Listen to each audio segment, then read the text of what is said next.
get the Russian cup. Oh yeah. It's, Even though you've never been to the city. Yeah, but not a friend, an acquaintance of mine. She comes from this region, and I remember we all bullied her.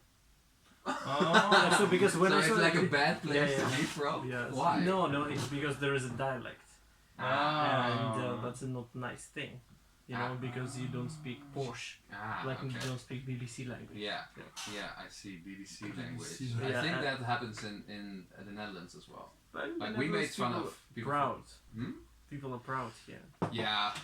Okay. So your acquaintance, she would be vulnerable to the bullying. Like she would get upset about it. Like in 1 month, she cleaned her language. Oh. Yeah. And wow. She became, Okay. proper. Well, yeah, she got upset about it. Yeah. I don't know if that's the thing. But maybe she's grateful. Yeah. Yeah. I think dialects and being proud of dialects is kind of a weird.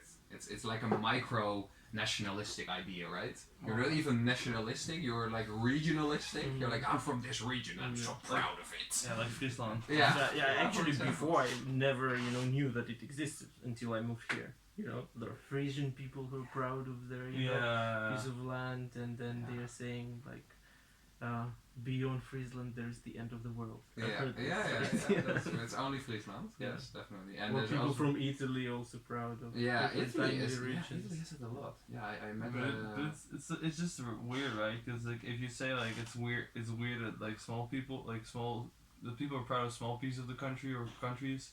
Then it's also kind of weird with nationalists as well. It's like any type of pride from any type of artificial border. Yeah, but I have the same feeling. Yeah, definitely. It's kind of weird. Definitely. And I never managed to find a position, for example, on this whole debate that's going on at university right now. It's been lighting up now with the night of art and science again about something that is supposed to be Dutch or mostly aimed at Dutch people, and they're still translating it into the English language, right? That happens a lot, also at university. And some people get really mad about it because they're like, oh no, our language, why would you put it in an English language? And I'm like, well, yeah, I mean the theme is inclusivity, so why not? Yeah, but then you can maybe exclude someone if they don't speak English, so that's... Yeah, but on the other hand, we can also understand those who are against this, because, part of the language kind of dies out. If you don't have scientific or academic Dutch. Would that be? Yes. Is that a real risk, you think? Yes. I think over time, Dutch can end up, as a routine language, for doing groceries, going to the market, or maybe law, because law is quite fixed. Yeah, protocols, these kinds of things. Or humanities in general, like psychology. Yeah, but literature as well. I do not know a lot of good Dutch literature, but I think it will, people love it. Yeah. I love the way we're getting into it, guys, but let's just have a start. We have once before and we're just going, and so yeah, that's true. Fakil, right? Fakil? Yeah, correct. Right? Vakil, yeah. Fakil or Fakil? Yeah, actually you said correctly, Vakil, but in English it's Vakil. Vakil. I change it up. Yeah, because in English person cannot say le, right? Vakil. Vakil. Yeah, but not Vakil. Because many Dutch people say it like this. Vakil. Yeah. Okay. I'm not even going to try it. So, welcome to our podcast. We have met Xander now. He is my companion. Partner in crime? You're literally a partner in crime. Well, that's great. I invited you since I saw a 3-minute pitch of yours online, and I felt like you were like a really nice person to be able to talk to, because you're like a little bit talkative, and that's what we know is already. Right? Okay, yeah. I'm not sure that. I don't know. I hope you're not sure yet. You will meet the expectation. But I don't guarantee. Maybe I will tell some, bad stories. Weird stuff here. Well, that's okay. We always say that it's more important just to have a good conversation than to have a great podcast. So you can say whatever you like, and if you later are like, I don't know if the other people would like me saying that, and we can just cut it out, and that's no worries about it. So you can fire your crazy stories. The most crazy stories ever. The stories about doing drugs when you were 12 years old, and they do crocodile, right? Isn't that a thing? What? The crocodile? Some streets are commercial. No, crocodile in Russian, that is a game. Oh. But that's a Yeah, game that's with words. how you get into it, right? That's what But I they haven't tell heard you. of the drug part in it, you know. What kind of? Okay, so what kind of game? Just to guess, I don't know, words and Oh, yeah. okay. Maybe it's Yeah. some region. Region game. Could be. Yeah. Yeah. You know, there are some drugs with chicken feces. That is maybe, you know, Russian thing to do. Yeah, But not crocodile. Because you're from Russia, Yeah. and what part? From Siberia. Siberia. Yeah. And how do you end up in the Netherlands? Just, you know, world is closed. Yeah. World is closed. The world's closed. Yeah. Because I mean, like, how the Netherlands? Like that's something. That's what always fascinates me. Yeah, that's It's something. the only thing I know, but somehow people keep ending up. I mean, honestly, Yeah, I but don't. yeah. There are so many people that they end up in different places. So I'm biased. You Yes, mean. Yeah, yeah. it's just about the refugee discussion. Like they're all coming here. No, they're not. It just feels like it. yeah, I know, but also the Netherlands, they have kind of good science, right? Good economy, science. you know. Yeah. So it is a good place to come Well, for a states. career, to make some discoveries, because Yeah. there is, you know, huge funding Yeah. from the Netherlands and from and- the EU.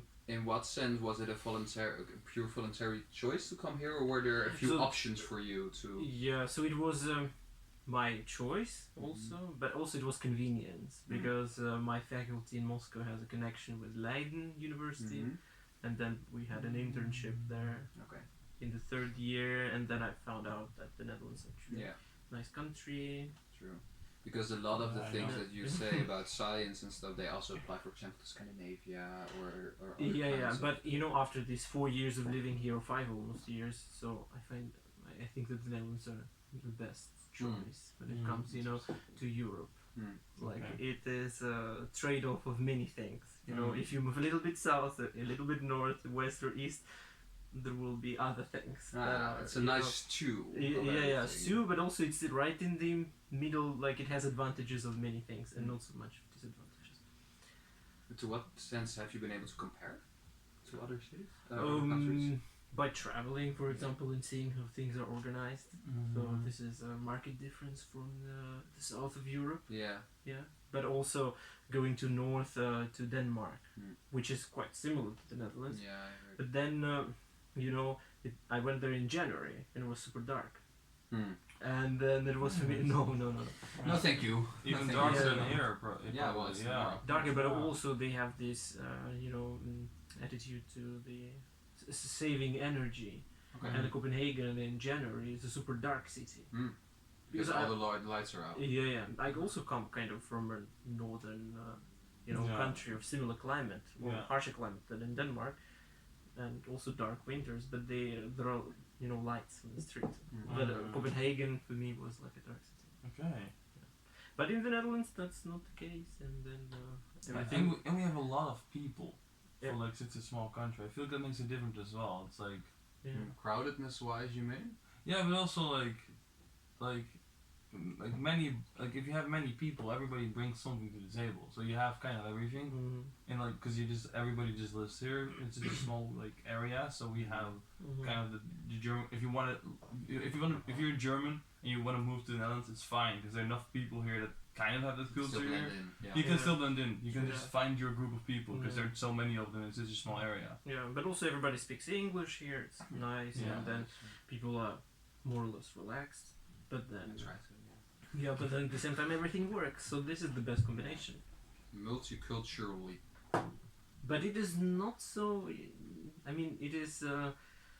There are tons of people here. Everybody speaks English, but still there's this identity of Dutch people, right? So I think especially once you travel, you only have to travel, I think, like 10 or 20 kilometers from this city in Yeah. any given direction, and you will find this way more than yeah, here, definitely. It also applies to the language conversation that we had earlier, I think. Yeah, there is at least a part of the population that feels like this Dutch identity is really important. Yeah, but that's like what I find weird about it is sometimes that why when I notice that we always say that we have so many people that speak English. It's a lot of people that speak English that it's like they speak English well for somebody that's English is their second language. That's the Netherlands. Like, so everybody can speak English if it's necessary, but a lot of people don't feel like speaking it all the time. That's true. I feel like that's a big difference because I notice it with a lot of people. It's like I have a lot of English friends, so I talk English all the time. So I watch a lot of like YouTube videos in English and everything. So my English is books, everything, like everything in English, because that's like basically become my main language. Yeah.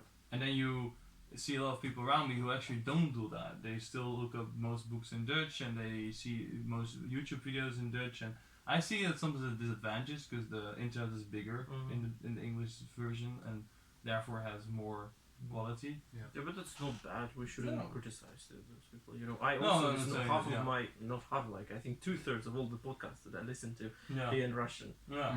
So then. But this creates a nice diversity of things.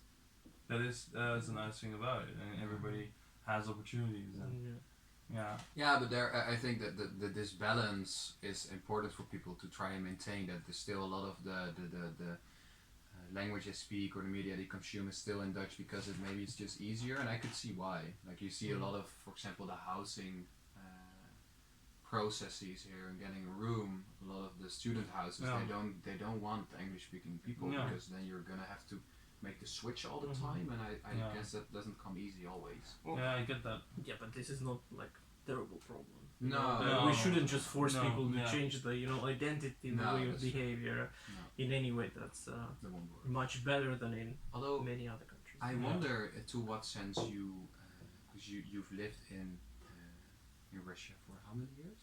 For many years, like 22, 21. Yeah. Okay, and those were the first years of your life, right? And then in what sense do you still identify with whatever that culture is? Oh, like fully, like 100%. Yes. Yeah.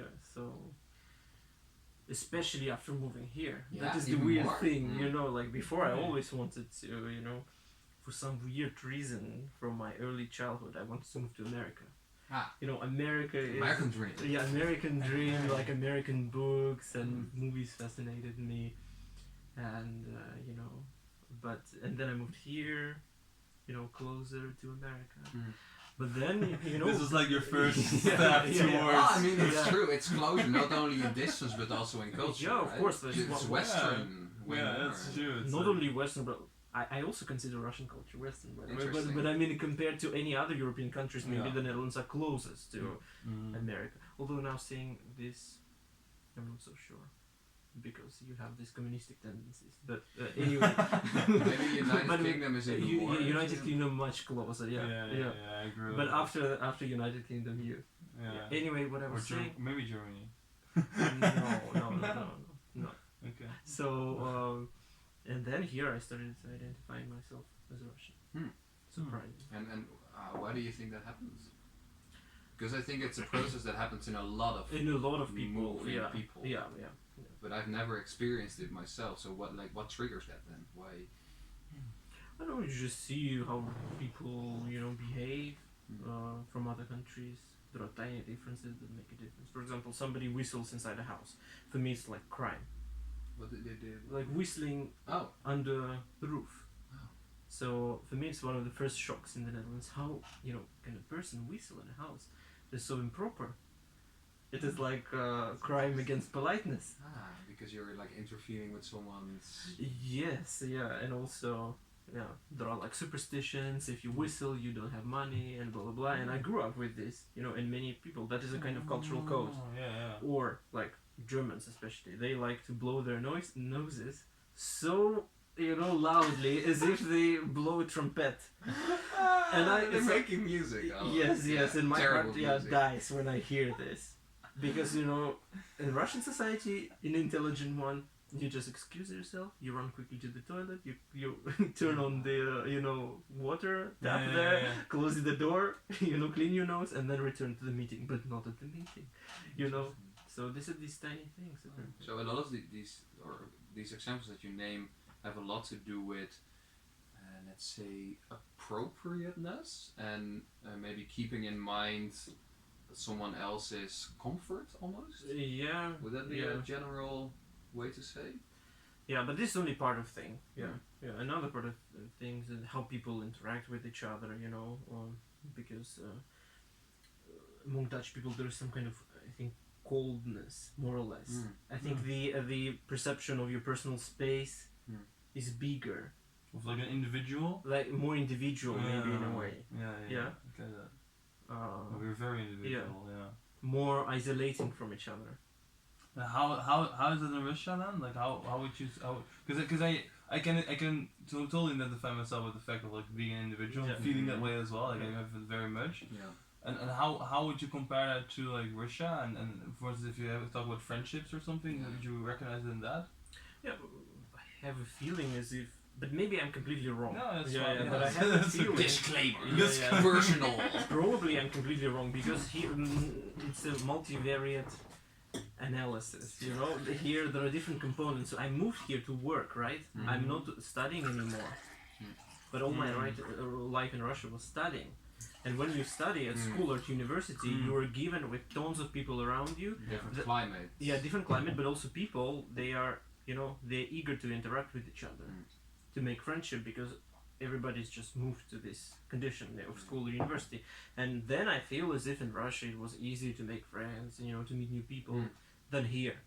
But maybe if I move back right now, in the same situation, as a working person, it will be exactly the same. Interesting. I think that's a good insight. Yeah. So because it also has to do with just developmental phases almost, or like life phases that you're in. I find it now even because I'm starting to get at the end of my educational program, quite difficult to create new close friendships because there is always this thing in the back of my mind of like the person in front of me probably already has some tight group to fall back on, and everything that comes in or that new relationships, friendships created are always secondary almost, which could kind of explain because this coldness. Because we make all our friends in school and childhood and university. But actually having friends is important for health, right? It's a psychological, the more people you interact with, the happier you are. I think, Some studies say. Yeah. Maybe they are wrong. Yeah, well, at least like doing things for other people, helping other people, and stuff like that. In that sense, it's also like social contact in general is just really important. Like, if you don't have any friends, you'll go crazy at some point. Yeah. You could still do some volunteering work then and do good stuff. Yeah, but it's different, right? It's not like interacting with friends. If you go to a retirement house, you do volunteering, but is there a lot of excitement? No. What I have thought about sometimes, I would love to have your guys' opinion about it. It's like, because what I notice is a lot, especially as a student, when it comes to social contact, is that most students either play video games with other friends to be able to have social contact, they smoke weed, or they do alcohol, or other types of drugs. And sometimes I'm wondering, is there a reason for the fact that either they don't have confidence and they need some type of drug to be able to be social, or maybe this have to do with basically being able to kind of deal with other people, their flaws, and to kind of like do it all. I sometimes feel like there's a reason that it's so much done in your student time, and that's the same time that you have so many people around you, that there might be like a... Well, this is also like a situation that is not, of course, explained by one variable, but so it could be part of the explanation, I think. But what I've noticed a lot is that it is a lot about finding common ground. Having a common factor. No, not even, but even just talk about. So the things that you are talking about, I've seen other networks, other groups that for example bond a lot just on a few musical artists that they love a lot. And of course you could trace it back, and at some point that will probably be narrowed down to just drinking alcohol together, for example. But this common factor clears out a lot of distance. Very easily. You share, common experience and activity. But I see it a lot as well. Like student culture, it's so much dependent on consuming. What I feel like is it's like I feel like it helps people open up. Like that's because that's what I notice sometimes is that I'm a person who talks a lot. That's all. So for me, it's more easy to connect with people because I just say my shit. But for a lot of people, it's not that easy. So sometimes I feel like, and I'm not a person who actually likes drinking this much. I like smoking more to just shut myself up, kind of. You know, that's more what I need. But it's like if you would drink more and then you'd speak more and you would therefore say more what you like and be more confident in to be able to say that, then you will actually meet people who actually are like, oh, I love that artist as well. True. You know, and normally you wouldn't even talk about that topic because it wouldn't pop up in your head. That's true. Yeah, but first of all, are we so sure that the young people drink more than older people? Actually, I have the opposite. Yeah. At least like me compared to my parents, or like the whole generation of my parents drinks much more than the younger generation.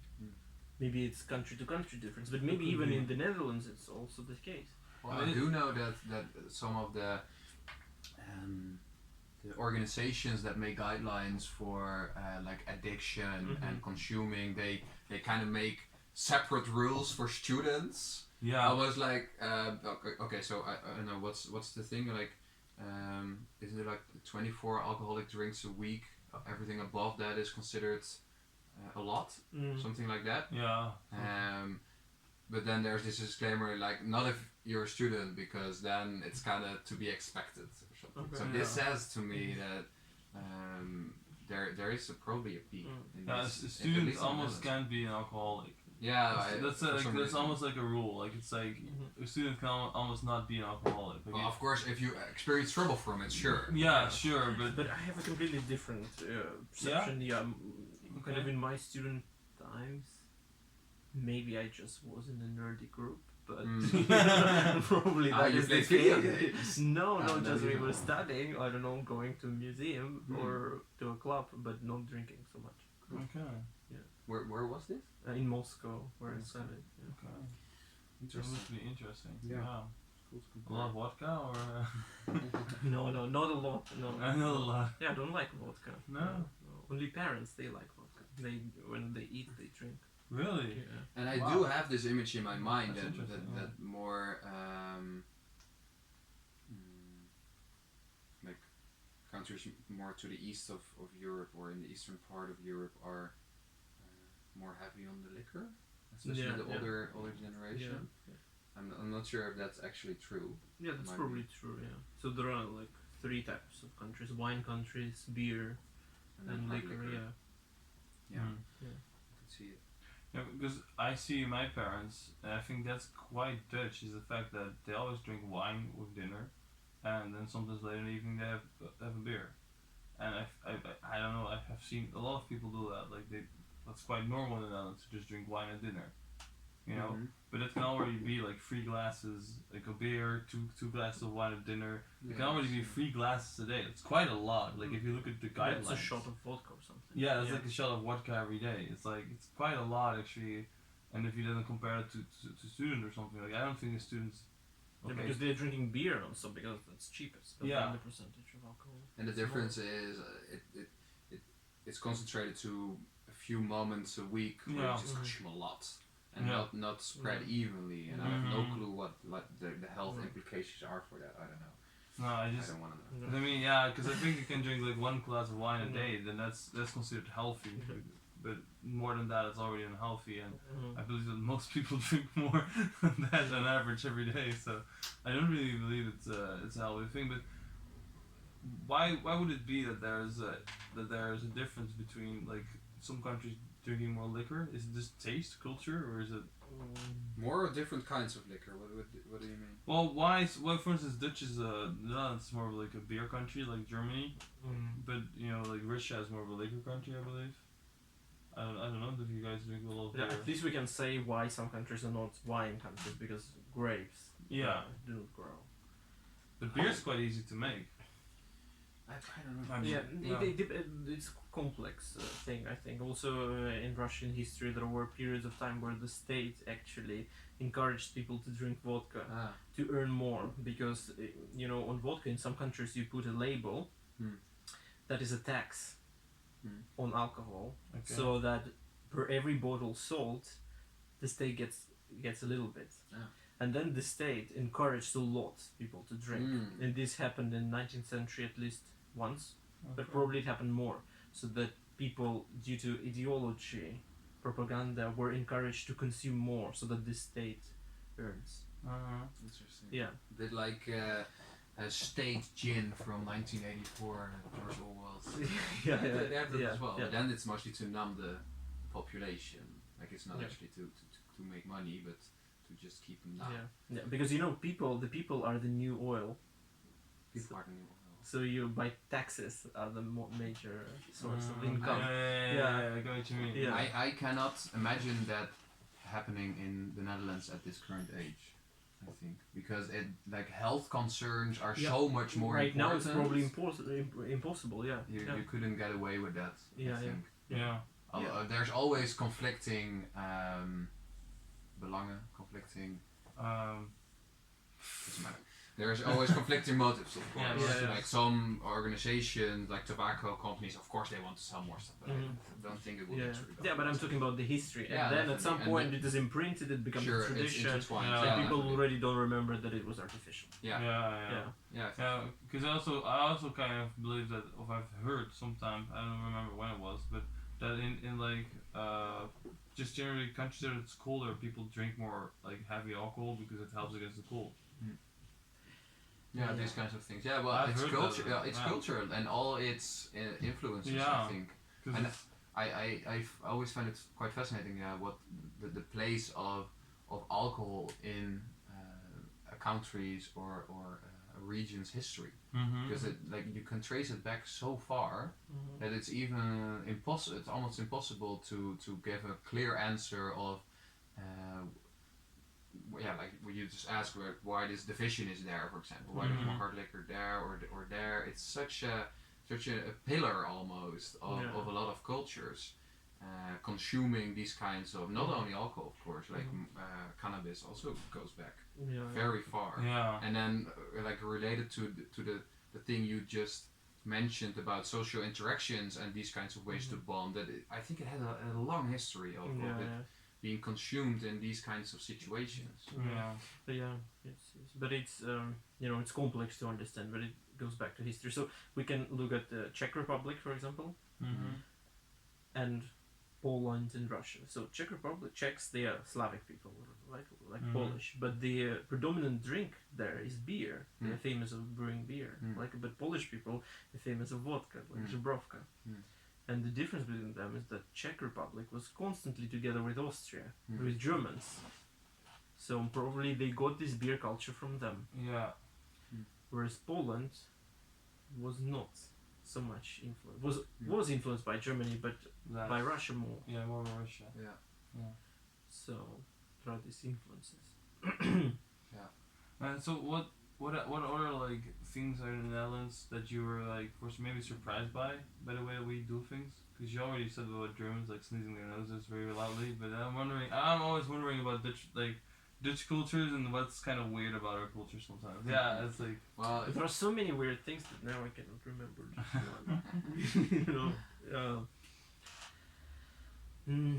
You won't get into a position of comparing this until you get out of it, of course. Which is also, I think, related to what you said earlier, like actually becoming more proud of a certain country's way of doing something, because it kind of clashes, right? You can then only then compare it.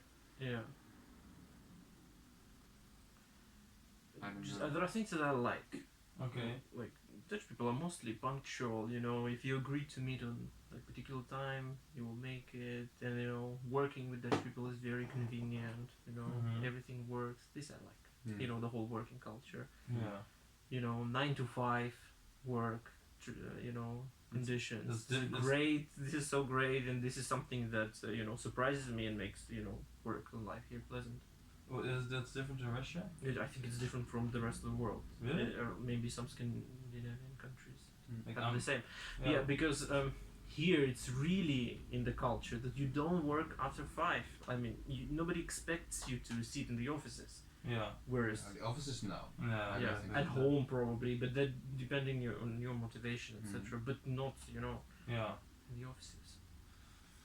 Yeah, that's true. I mean, if you're on Friday are still in the office at 5:30, then people look at you weird. Like, Are you having a divorce with your wife? Yeah, it's like, yeah. Is everything okay at home? Yeah, is everything good? Like, you're like, no, I just want to finish this over the weekend. Really? Like, you can just do that? It's like, no, I don't know. I always felt like everybody in the world kind of had that culture. No. No? No. I think if you go to America, I have never been to America, but I perceive it in the way that people work there more. Or in England, at least that's what I heard. Or in Russia. Yeah. Yeah, I have heard that in America they start earlier as well, like at 8 or something. They start working at 8 till 6. Yeah. Although I do think that it's very related to office jobs. Like people that I know that start working now have different kinds of projects going on all the time, and they just squeeze in whatever they can. And I think that's what we do as well as students. Like just now I've been making a schedule for the upcoming weeks because I'm having exams, and then at some point I realized, upcoming Monday is like a national celebration free day. Well, not for me. That's another thing. And okay, it's but we too exclude bad. students because We exclude students. Fuck from them. this. Yeah. Fuck them.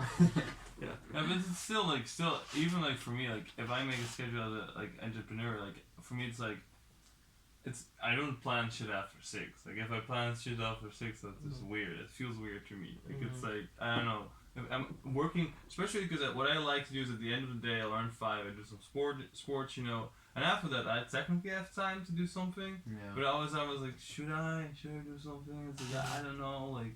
Yeah, but that is because here in this country you have a very safe situation. Yeah. You will not end up, on the street without food. Yeah. Because there are tons of these socialistic thingies. Yeah, communism.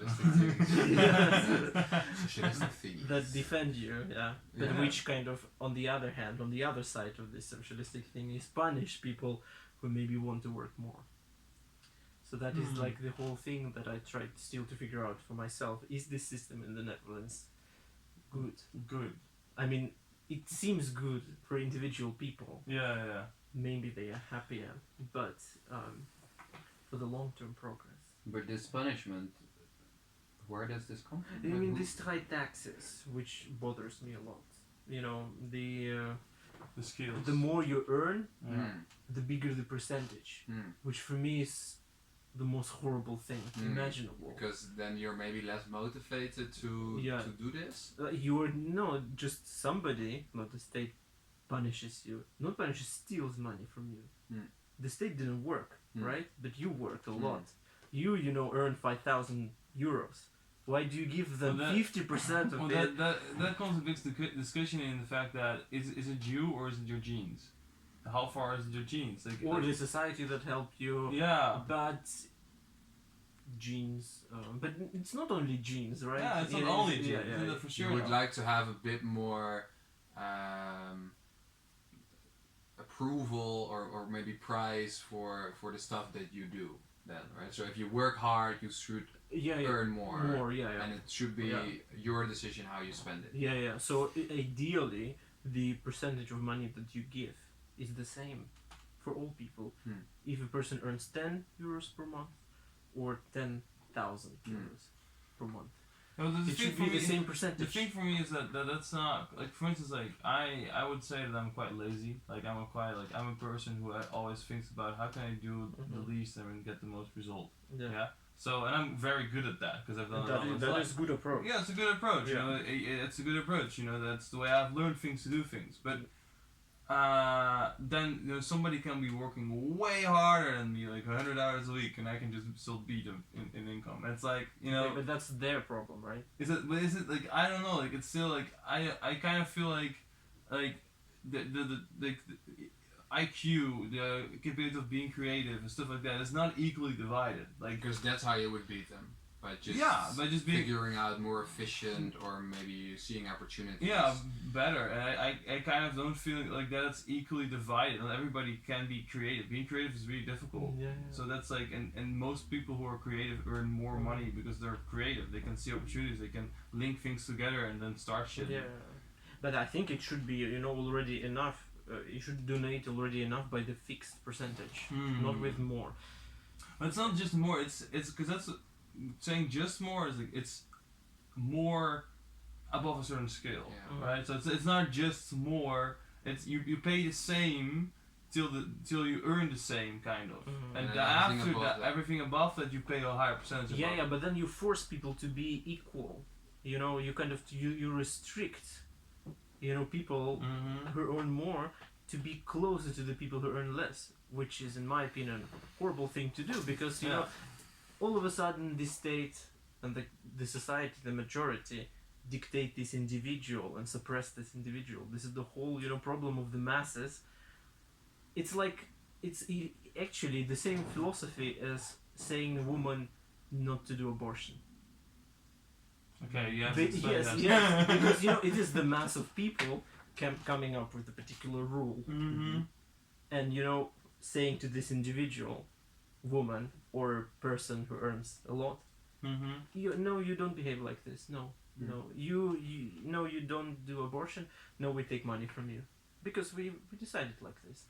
Yeah, but what I think is that what the Dutch mentality more about it is, and but I speak for myself at least, is the idea that you do work that you like, and if you earn enough at a certain point, you pay more taxes. You're still gonna earn more, but you're just gonna give more to the government because we are gonna invest it so that your children and everybody around you has better education and better things. And yeah, but what if you're against this? What if you don't want, you know, the state to provide for your kids, but you want to accumulate more, invest more?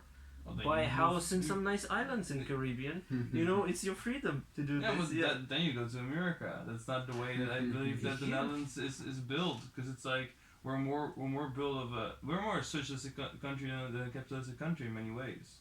Like we don't, because the thing is, like, the way I see it is as well is that like I have a friend and he always complains about the taxes, and he really believes that, you know, everybody should pay equal taxes, equal percentage of taxes, and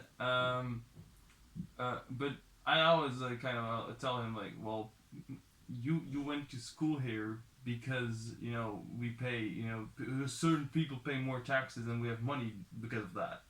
Like we wouldn't, because if you would do such a system, then everybody would just have to pay 60% taxes to be able to keep the same amount of shit going on. But you can't do it. You can't ask 60% taxes to the poorest people.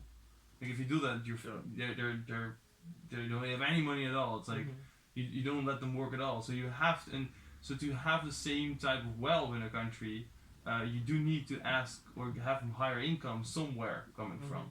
And I do think this is a way. Yeah, I just don't know whether these calculations are so transparent. I don't know where maybe we give much more to the state that it actually needs to allow the kids to study at school. I mean, you give some money to the NATO, like supporting, you know, shooting in Libya and killing people there. That's true. Or doing other stuff. Okay, so first of all, that's a good point.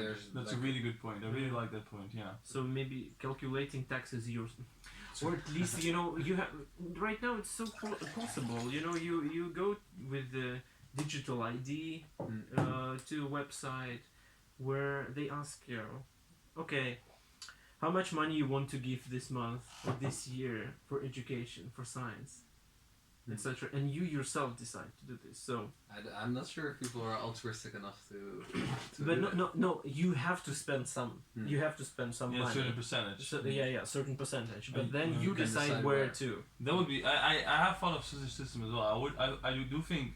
I mean, people would have to have a certain amount of knowledge, I believe, to be able to make such a choice. But in generally speaking, I would say that would be a good thing. But then there is also, you know, then the state will encourage more each individual, and you know, each individual, you know, will be important, you know, as a deputy.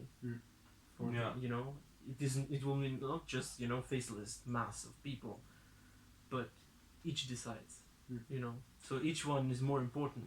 There's actually a company in the Netherlands, New Nexus it's called, and it's kind of built in this way that every quarter, half of the profit is divided over the people that work there, and half of the profit is asked to them, where should we invest this in? And there's always charities and stuff like that. So that's what the company does. The company is completely transparent. Every profit they make will be divided over the people that work there, and half of it will go to charities and stuff like that. And but the people decide where it goes. And this system does work in a company, so maybe it might work into a bigger system of people.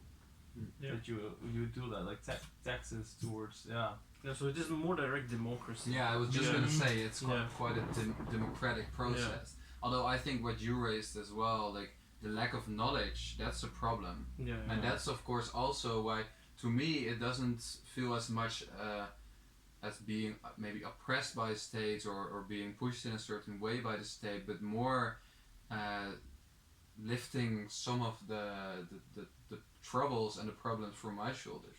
And maybe that's a very lazy point of view, but there is simply too much stuff to worry to consider. about. Yeah, right. Yeah. Just the thing is that these people that we elect, that are sitting in the parliament, are they actually better in deciding where to spend money than we are? Yeah, that's true. Maybe it's not the case. They are also sometimes not experts.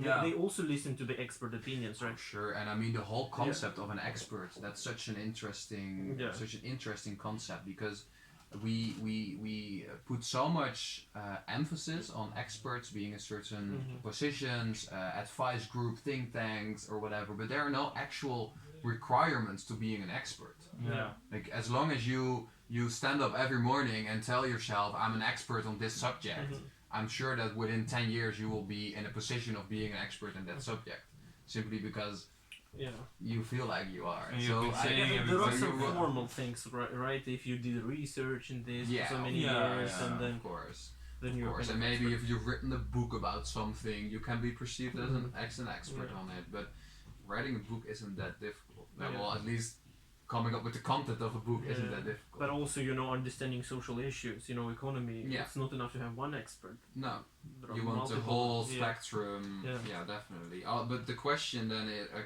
if you think like me and you agree that there's simply not enough time to worry about these things, then the follow-up question of, okay, then who should make these decisions? That's a really good one. Like there have been for example, philosophers, of course, in the past who said that society should be run by philosophers, for example. But then again, a philosopher said that, so I'm not sure if that's... I think there should be a balance between artificial intelligence, on the one hand. There should be a robot really studying, accounting for all the data, because there are tons of data right now, in economy and social issues, that maybe one expert or 10 experts are incapable of summarizing and making a best decision. But there can be a supercomputer cluster, with the artificial intelligence, really simulating different things. What if we take this action? How this will develop? What will be the chances that the country will end up there? So based on certain economic models, make predictions for this option, this option, this option. And then there are people at the same time who are elected, with periodicity of 4 years or 5 years, and they kind of listen to this artificial intellect. Almost as if they are the advising group. So the intellect is the advising group. Well, and then this can be a balance, maybe. Yeah, because what I sometimes wonder is that, because what you said is that there's not much transparency about where the money kind of goes. Like you can kind of look it up, but it's still very vague, and so. But sometimes I even wonder if the people at the top know, like they sign the papers, but do they actually know? Like, because it's like, I mean, I don't know exactly. I think it's like 280 billion or something that we spend a year as a country. It's like crazy amount of money. Like it's not. You can't really fathom how much money that is. Like if you have to lead a country and kind of make decisions on where the money goes, like, and that's the thing. Like what you right now see a lot is that governments especially just waste money. Like for instance, if you give a training or something at a company and you ask them like 500 euros, that's something that I encounter. It's like if you ask 500 euros, they say like no, that's too cheap. You're probably not do it. Like if you ask 5,000, they're like it's almost a quality guarantee. Yeah, it's almost especially for them, and because they're kind of like, because the thing is, governments, especially now that they have money that they have to spend. They have to spend certain amount of money. So if they don't spend it, there's gonna be somebody. Hey, this is for social innovation. Why did you spend this money? It's like, so there's huge inefficiency. Although the Netherlands is a very good state, right? Dutch state is very good because everything works. It's efficient. But maybe there is a huge room to make it even better. I do think that. I do think that there's a huge room to make it better in the details. What's also very interesting is networks of cultural subsidies and stuff. Like a lot of money goes into that. But most of the time, it's just about finding the right words in your proposal and having you can actually do training where you're just taught how to get these proposals, and then almost certainly you will get the money. So then is that a good way to divide it? I don't know. Like you saw that a lot with the European elections that happened last year.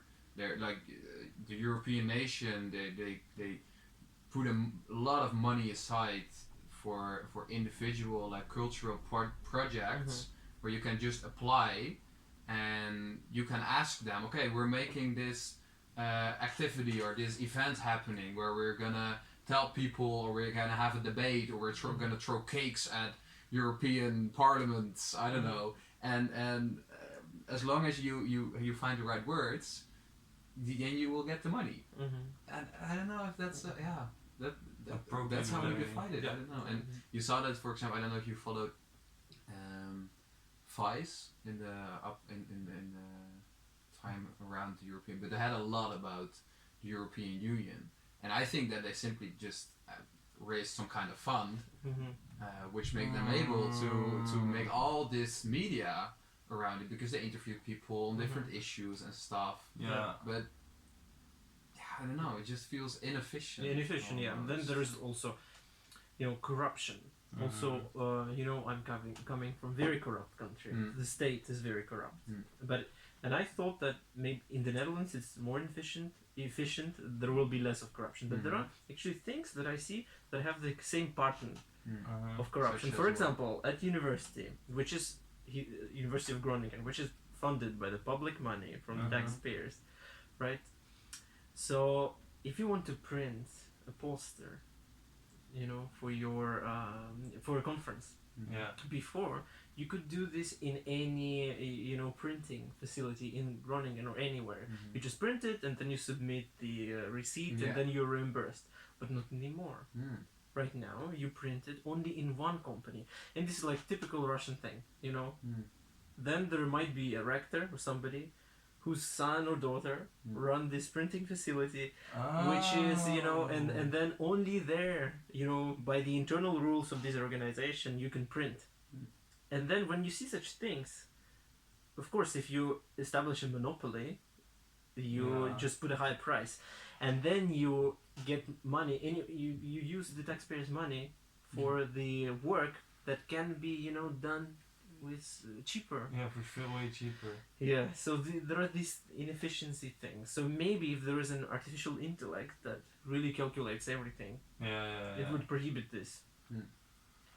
Although, it's an interesting example, because I hadn't thought of that. I think it's true. All the universities and stuff, they have their own shop. Computers, for example, if you want to buy a laptop as a staff member, you cannot just go and buy a cheap laptop in MediaMarkt. No, you buy it only from one provider for 2,000 euros, where you could have done this much cheaper.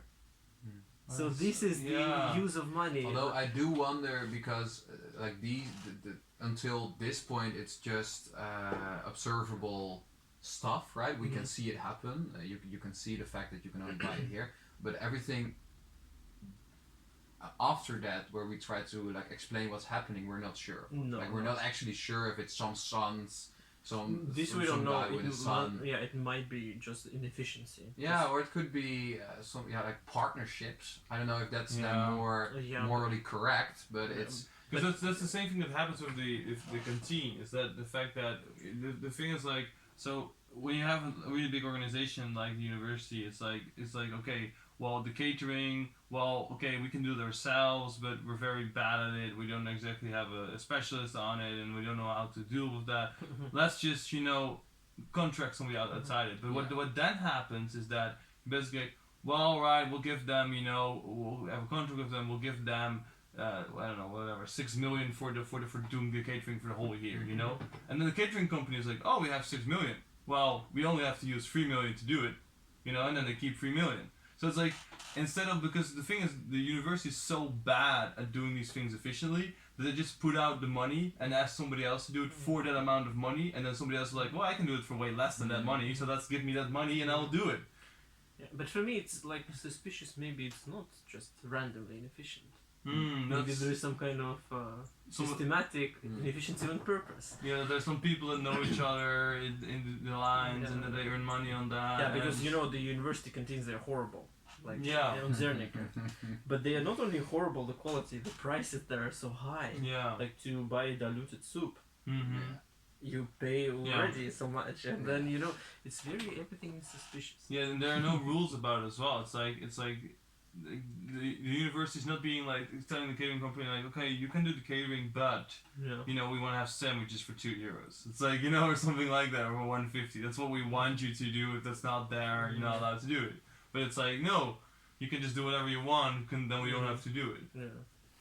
Yeah. Suspicious. Everything is suspicious. Interesting. To what sense do you feel about that in your normal day-to-day life, like suspiciousness? Is that I mean, not every day, but sometimes once in a while I see kind of, okay, there is Alberheim to go, the only supermarket on Zernike campus. Then why is this only Alberheim to go? Who decided this? Was there a fair tender? Because what would be a fair way to do that, in your opinion? Would that to have multiple shops if they want to go there, or maybe like a more transparent application process where you could see or run voting, whether you satisfied all this stuff, and then they say, of course we are not satisfied with the canteen, but then this is too expensive. So more democracy. Interesting. I wonder how your background is influenced, or the tendency to maybe think critically about these things is influenced by your background. It's definitely influenced, because in Russia on every side, anywhere you look at, there is probably corruption scheme behind. So, but it doesn't mean that it's not the case here. So we cannot exclude. No, that's but that's actually a thing that I follow it a lot, is the fact that we get like propaganda kind of here about Russia and that it's still corrupt there, or we hear a lot about it, and that always kind of raises for me the questions like, well, if we heard so much about that, it's such a like easy thing to kind of say like, those are the bad people, and that makes you think that here are the good people, doesn't make you think twice about these type of things as an individual. Well, there are these narratives of stereotypical behaviors of Russia, America, and I think there is a tendency to, as a Dutch person, conform more towards the Western American idea of them being the good guys, and then up there, like in the cold north, there is like corrupt Russia. That narrative exists. And I don't think we look fair, because the main thing is like we see the negative sides of America, we see the negative sides of Russia, and then we're kind of like, we're right in the middle. We're safe here, guys. Everything is fine. I kind of feel like it's like, we're not corrupt here. People are nice. And also not capitalistic. Consumer culture. No, we're just fine here, right? We're just sitting right in the middle. It's like I kind of believe that everybody thinks that way. At least that's what I sometimes. You could fall into that. I get caught myself into that a lot. But it doesn't mean that then you don't have corruption. It doesn't mean that you have corruption here. No, I mean, it still can be. Definitely, you have less corruption, because the more democratic regime is, there is probably less corruption. I don't know whether it's true actually. And I said it like this because when you look at Greece, for example, Greece is also a democratic country, but then you have tons of corruption there. And also fraud. It's not a fix for all, definitely. It also depends how like, because you can have like a democracy in politics, but it also depends on how like companies are democratized.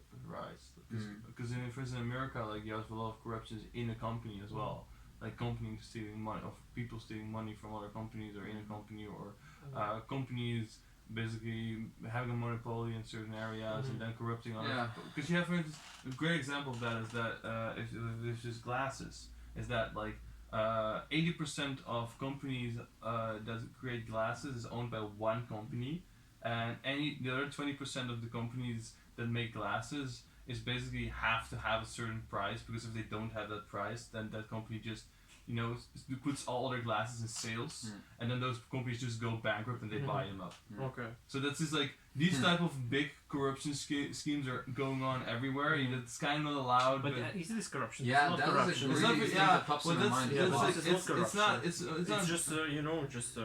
But that's competition. the thing, right? That's what happens with these kinds of concepts. It's not just as if it's a static idea of okay, this is corrupt and this isn't. It's almost a moral question about how we think we should run society, and then it's a spectrum, and something can be very corrupt, but then the other side it's just then we talk about or we frame it differently and we say, oh, it's networking. You're just having a good network, or it's a partnership, so it's fine.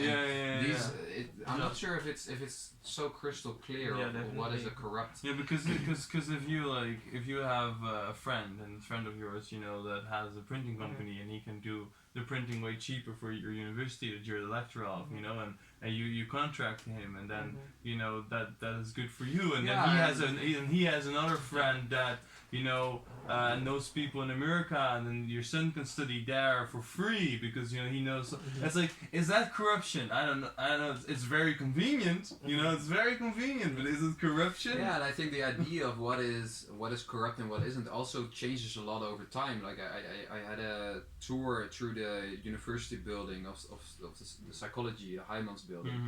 And there was this really passionate guy that used to teach there for 60 years, and he explained how the building happened, came to be, and at first it was a bonetic, like plants and stuff, biology department, and that was built by the university, or an architect that was kind of friends with the rector, something like the head of the university at that point. And it was fine, like he knew the architect, and the building had to be made. Yeah, well, sure, like what else are you gonna do?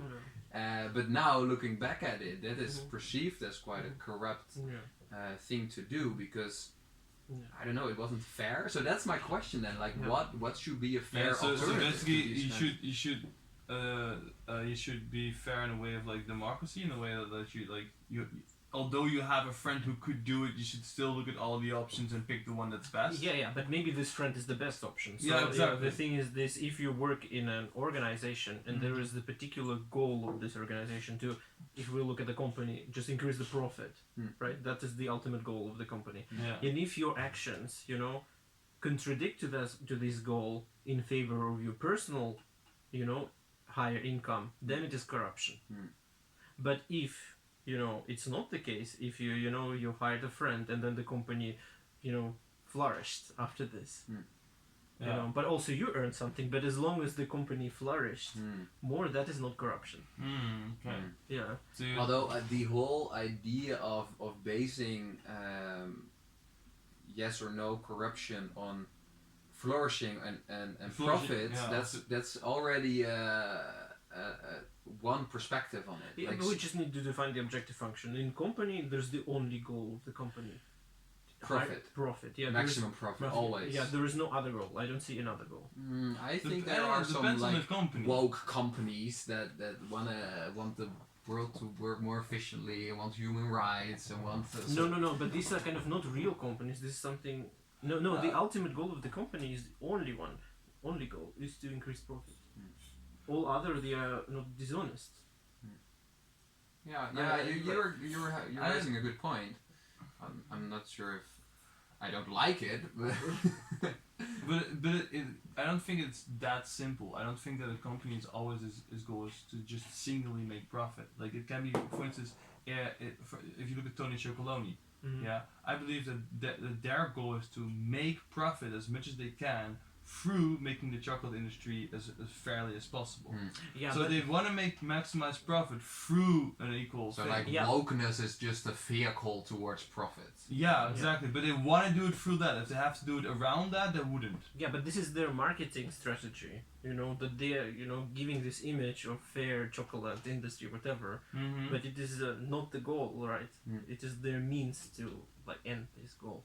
I compete with other companies. I think it's a part of their goal. It's like I don't think you can take one of these out of it. Like you cannot say like so it's fundamental. Yeah, it's fundamental to their goal to make it. You cannot just say they're just there for making profit. They're also there to actually make the world equally. No, they're there only to make profit. You think so? To stand out with this and to get higher profit with this marketing thing. But like if you look at how Tony Chocolonely started, it didn't just start with a guy wanting to make chocolate. It started with a journalist who wrote an article about how unfair the chocolate industry was. So that he increased attention to himself, got high status, high media really, coverage, I really feel you're coming. And then got more money. Yeah. We really don't know what was the true motive for this person. But and this is something that pops up in my mind a lot, and I don't really like it. Like I don't really want to be thinking about it. For example, yesterday I was with a friend of mine, and he's into psychedelics and stuff, and he's looking into some iboga farm, and that is a place. It's just by two friends, psychedelic lovers, and they what have is this iboga? Yeah, they. What is this? And it's a type of psychedelic. It's comparable to maybe ayahuasca, these kinds of things. Okay. And you think of these people, and you're like, okay, these are like psychonauts, they wanna help people just get to a higher level of consciousness and raise like awareness for these kinds of ideas. And he's calling with them, and they kind of sound honest, in that they actually want to guide you towards this idea. But then they offer these resorts of like a weekend in a year. It's called a warrior retreat, and you do all these different plans, and it costs €600. And as soon as I hear that, I can't help but become suspicious, even though on first glance it looks as if they're really in it for the. You have to look at the other side of it, right? Because it's like if you really believe in something and want to change something in the world, then you have to put a lot of time and effort into that. Now you eat, you need a house, you need stuff, and if you start a farm like that, not a lot of people at the start are going to do that. So you need to ask, you need to be able to have some service. You need to be able to have something to offer, because if somebody comes to your door and it's like, well, because not everybody believes in what you believe in. Like maybe they believe in creating a better, more awareness and everything in the world, but not everybody does that. So you do need to sell it. Like that's the salesmanship is one of the oldest things in the world, because what you believe in the world, not everybody believes in. So you need to be able to tell that story, what you believe in such a way that other people are like, that guy makes a lot of sense, and then and then you make a package around it, and that people are like, okay, well, this is a package, okay, that seems professional, okay, €600, so I'll buy it. Because if they don't do that, then half the people who see that farm are like, people are psycho nuts, like they're weirdos. Nuts, actually. Yeah, they're nuts. So the weirdos. That's what you could think of it. If they're not that professional about it and they don't ask money, if they would do it for free, you'd be suspicious as well. Yeah, but then it's gonna be fake. It's good that people ask for money, like this group of people. Like if I see that people say clearly that our goal is profit, then I trust them more. Because they don't come up with this weird thingy. It's like helping people to find something. So you actually don't mind. You're like, okay, let's be honest about this. Yeah, exactly. Everyone is in it for the money. Just tell me. Yes, and then we're fine. And also when you want money, when you want to earn money and ask €600, that is also quality.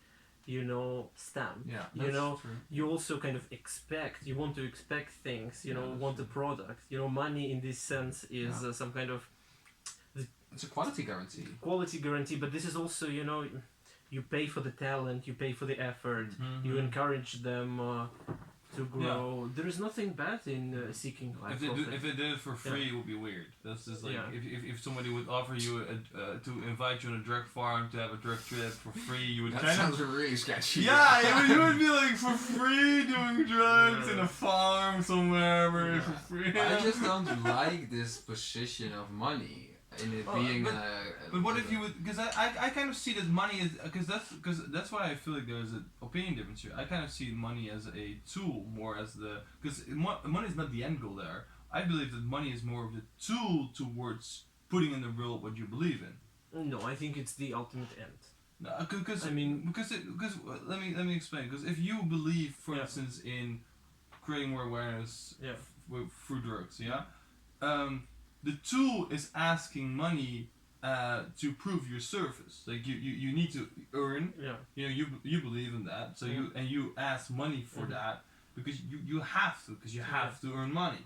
It's not that that's your end goal. Your end goal is to do that thing, because you know, a lot of people would love to do it for free, you know, if they really believe in something. But there's a difference between some people do their end goal is money, but some people their end goal is actually doing something in the world, and their earning money is just a thing that they have to do to be able to do this thing. You see this a lot with coaches, psychologists, people in the government sometimes as well, because they really believe in a better world, but they have to earn. Yes, but you know, then you see if the person wants to maximize his or her income, you know, while doing this stuff, changing the world or other people, you know, the more this person strives through more money, you see that the more this person is ready to put effort and talent into the work he's doing. Mm-hmm.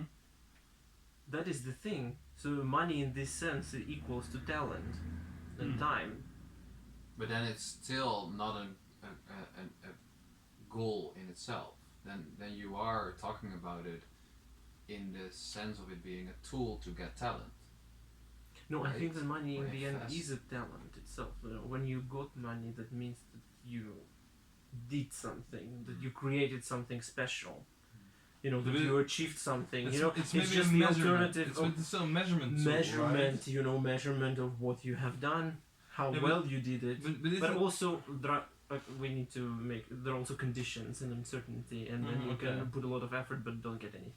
So that is, of course, that makes it difficult. So making money and effort equal. What if you would say that money is more of a measurement towards what value the thing it has that you believe in and you're trying to put out into the world? Yeah. You could say that, right? Yeah. Because it's like if I want to put something in the world and I say it has this value and I don't get that money for it, I guess that my perspective of the world is kind of wrong because nobody's willing to pay for it. And then it comes in that once I then start changing my dream and selling it in such a way that doesn't really attach to my dream anymore, but I just start selling it, then it kind of changes into just money as the goal. I don't know if you could put it like that, because like you will always find a crowd for your service. You just have to look good. If you have this view, then you would say putting more expensive boats into the world is a really good value because a lot of people buy it. Right. Like there's a lot of expensive boats. Yeah. So people give their money to it. So then you could almost conclude like, okay, then it's a good thing to put more boats into the world. Even though I think we could say that it's not especially like a good thing to put a lot of expensive boats in the world. So, like trying to find out what kind of motive is behind someone putting stuff on the market or giving a service, it's such a complex question, because I think most of the time we're not even sure ourselves. Like the people that offer it, they are not even sure themselves why they are doing it exactly. I do think it's different. Like I don't think that there's necessarily like one thing that there are definitely people in the world who just do things for money, and there are definitely people in the world who have dreams and trying to put the dreams in practice. But these are not two opposite things, right? No, not always, not always, but sometimes they are. Like sometimes there are people who just work and don't really have, you know, they have dreams but they don't work on them or whatever. There are people like that. So like there are like a lot of people, and some people put their dreams in perspective, but they ask a lot of money for it because they believe they're worth that money. So there are a lot of things in between those two, I kind of think. Yeah. And it's not a static concept. I think it could change over time. Like you could start a business with all the good intention of the world of wanting to and stating towards yourself also like money isn't the most important thing for me, it's just a vehicle to get to what I want. And then like along the way notice how your lifestyle is changing and how the people around you are changing, and then kind of like get corrupted by the money. That sounds really cliche, but I think it's important to acknowledge that it is not a static there's not a static motive, I think. And you can get infected by it almost. And I think, but I still think it's worthwhile to try and not get caught by that virus. Maybe that's just. Well, the thing is that if that's the thing with the thing that I see with capitalism is that if you're like in capitalism at like the not the bottom, but at the part at part of the bottom, but like at the part of the group of people that have to work paycheck to paycheck. Just dead-end jobs. And dead-end jobs, you know, that need money. If they don't have money, they're fucked. If you're kind of like at that part of the spectrum, then you work for money. Like that's you have to work for money. Like that's just and that's very like stressful, and that's very also like bad for people, and that's very can really burn your. Yeah, that's true. Because for me, it's so easy to say that I don't want to get caught by the virus of just wanting to make money because I get 1,000 euros from the government every month. So what the fuck do I care? And that's and I notice the hypocrisy and the naivety in that statement definitely. And it's not possible for every person to follow their values and follow some kind of like meaningfulness in their life. Sometimes you just have to work to survive. More money. And then I think once you then get the opportunity to make more money, of course you will make more money, and then even more and even more. But then the state shouldn't punish you for this, right? So you just you just skyrocket, right? But which I think it's possible to combine socialism of the Netherlands with the capitalism of the States in future, because with having robots more involved in industry, anyway, year by year, countries earn more and more, right? So there is this big income of the country, which we can divide and, at least give a shelter, a roof for all the people with this, unconditional benefit and food, so that the basic needs are satisfied, and then you don't punish people that grow. Yeah, because one thing was that... And then you allow them to be multi... And what, to conquer the world? Or what will they do then? Like buy expensive boats. Why not? Islands, like, leave for their pleasure. Yeah, put more money into the economy itself, like by investing into Dutch things, but you often, kind of see this... I see the goal in you as if making better for the society, for the country. But is this actually a good goal? I think the better goal is the best for the concrete individual. I don't know. I mean, as long as there is, opportunity to maximize your income, to live for the pleasure. I think the main problem for me is that not everyone gets the same opportunity of reaching this point of living for the pleasure. Yeah, but we know we're in the future where we have this income of the country and we provide basic needs, education, healthcare. I think it would be possible. And multiple people will rise. Yeah, but I do think there are more things that we still like, because that's something that I would say is that there are certain things that we should in such a beautiful world, we should first give people houses and stuff like that. Like you need a house. You don't need money. I don't think a basic income would be a good thing, but I think it would be a good thing to give people a house. But let those countries to figure. I mean, if you're talking about the countries, less developed countries. No, just mean in our country. I mean, like just as a way of like, if somebody doesn't have a house, we have a state house for that person. That's what I mean. Instead of having a basic income, what I mean is that a lot of ideas like if we get to such a point, people will get a basic income and stuff like that. But I'm like, well, I don't think we should get a basic income, but we should have basic facilities. Like everybody should have health insurance. Everybody should from the paid by But then don't you think that these like government houses should still be at least partly paid by the people sitting on their like probably golden thrones and I don't know what they do. Well, no, like what I mean. This I don't think so. I don't. This I disagree. So I feel like partially maybe, but the thing is like. If you earn at a certain point a lot of money, you will either way invest it. Because if you earn like a certain amount of money, because that's the discussion I once had, was like, somebody told me like, yeah, the rich people, I was like, what rich people? You mean Bill Gates? Bill Gates doesn't have any real money. Like most of his money is in the economy. If he takes out all his money and give it to charity, our whole economy blows up. Because that's like 120 million or billion that he just takes out of the economy. Then companies go bankrupt, like our whole stock market will like plummet partially because that money is creating jobs for people, so it's like even if people have money themselves and don't like give it to the government, they will invest it themselves into things to again capitalize more. So I do agree partially with that people will invest it in anyways often. Or buy boats. Okay. And the boats create jobs as well. Yeah, so. Exactly. I mean, for the models that sit on it, right? Yeah. So yeah. Exactly. So like, there's always like so, but what I do think is that there's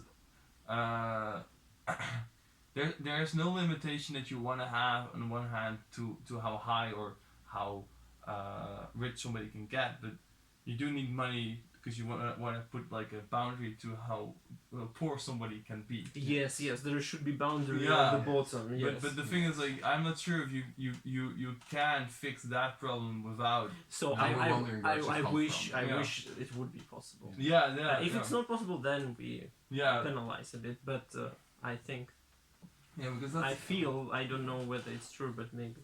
Yeah, because that's really I feel like the biggest issue is that because I do think that growth and being able to just completely give any individual everything they can kind of get, that would be the most lucrative thing, especially as an individual, motivate you like highly, Yeah, although, and that is an argument that is raised sometimes, right? That with the system that we are having right now, people get dismotivated to make a lot of profit.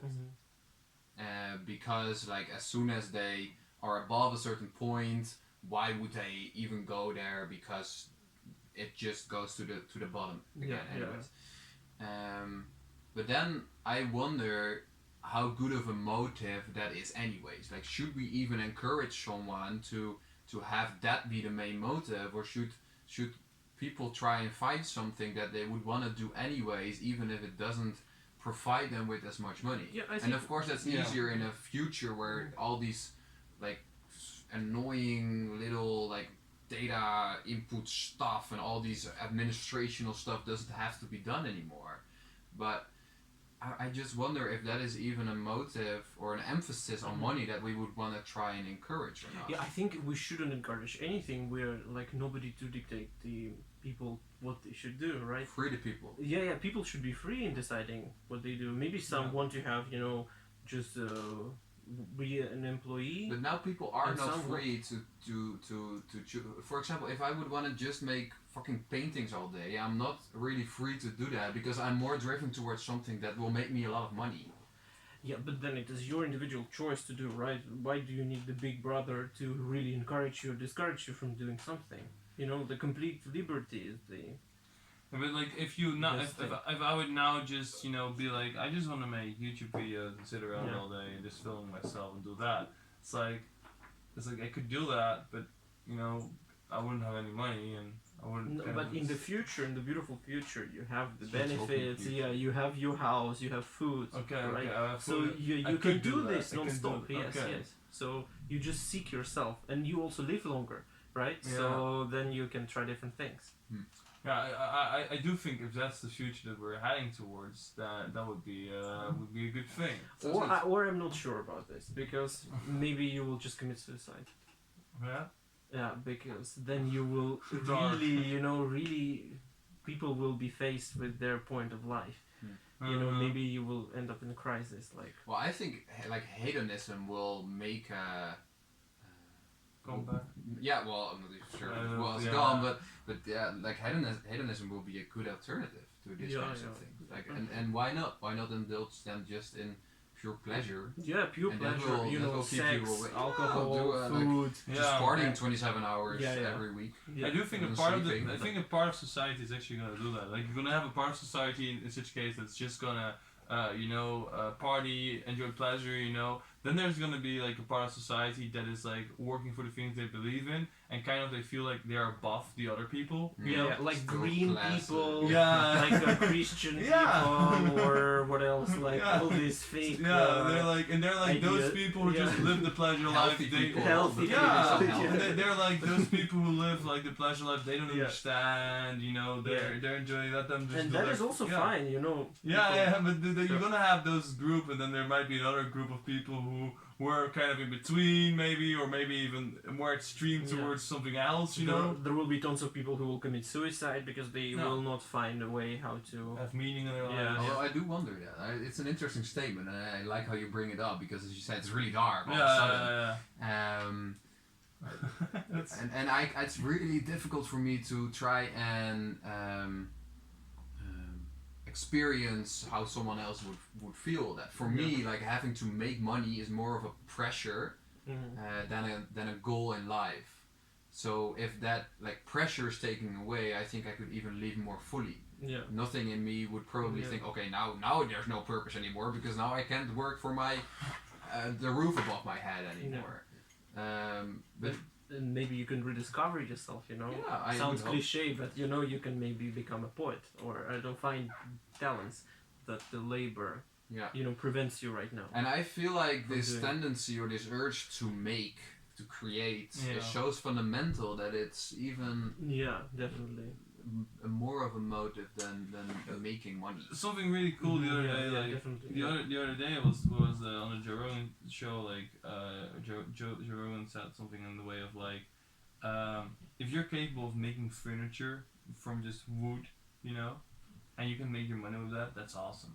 That's just, you know, that's just something like, if you can make something and then sell it and earn, you know, enough money with that, that's just kind of amazing, you know. In what sense? It's just in a talent way. Or but just in a satisfaction sense, like instead of just, you know, working in an office and making a report, talking to people, business, you know, just actually physically making something. Like imagine just making, like you said, poetry, like making a poem and being able to sell a poem for 1,500 euros or something like that. It's like, what the fuck, you know, that would be awesome. Like you created something and you gave value to that thing very directly. It's not an indirect way. It's not like I worked for a month in this office and I got 3,000 euros. It's very direct. It's like I worked on this table, let's say, for like, I don't know how, for a month. It was crazy difficult, but I sold it for 3,000 euros. It's super directly, you know? And that's something that I hope to see more of in a future where people can be more creative with their own way, that we can be more we have more direct feedback to the things that we create instead of an indirect way of feedback. So that people will definitely satisfy more their desire to create, the fundamental, like to be gods, you know, to create things. For me, it's hard to imagine actually being fulfilled and satisfied and proud of just making tables. But is that like, it's not enough. There should be others who recognize it. Yes. For example, buying it. That's a way to recognize it, or just saying you have such a good talent. Yeah, and I think it's partly just an overblown idea of what purpose there should be in my life.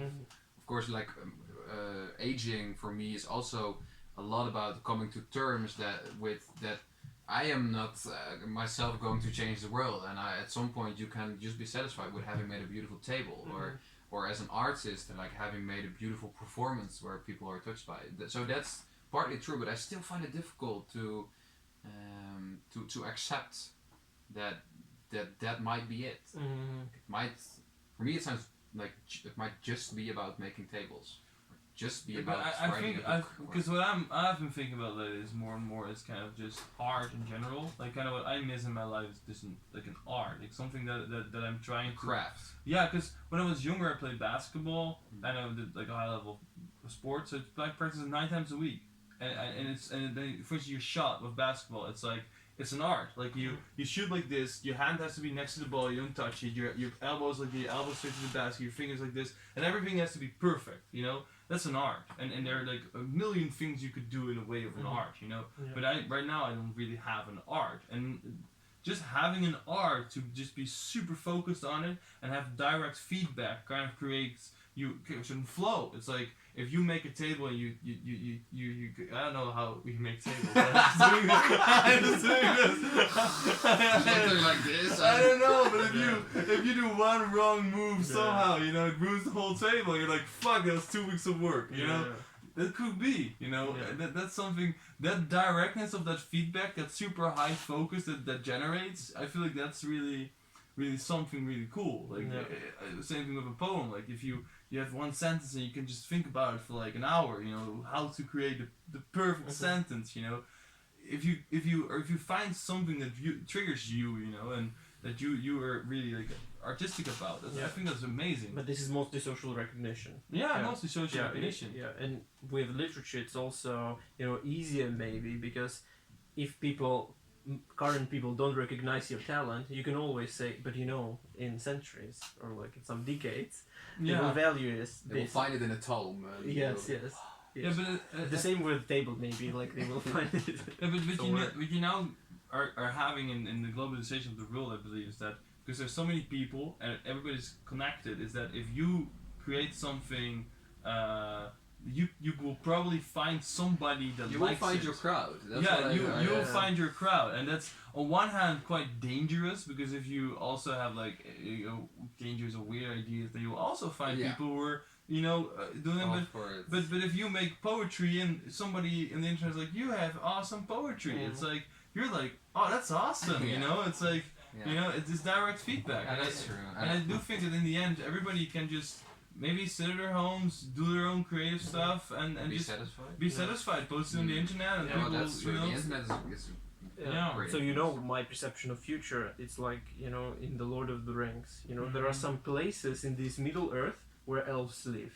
Yeah. And when hobbits and men they come there, they kind of absorbed in this poetry and songs going on, in the craftsmanship and the architecture. I like that. The nature is perfect there, gardens are very finely made, because all the things that these eternal creatures elves do is just creating stuff.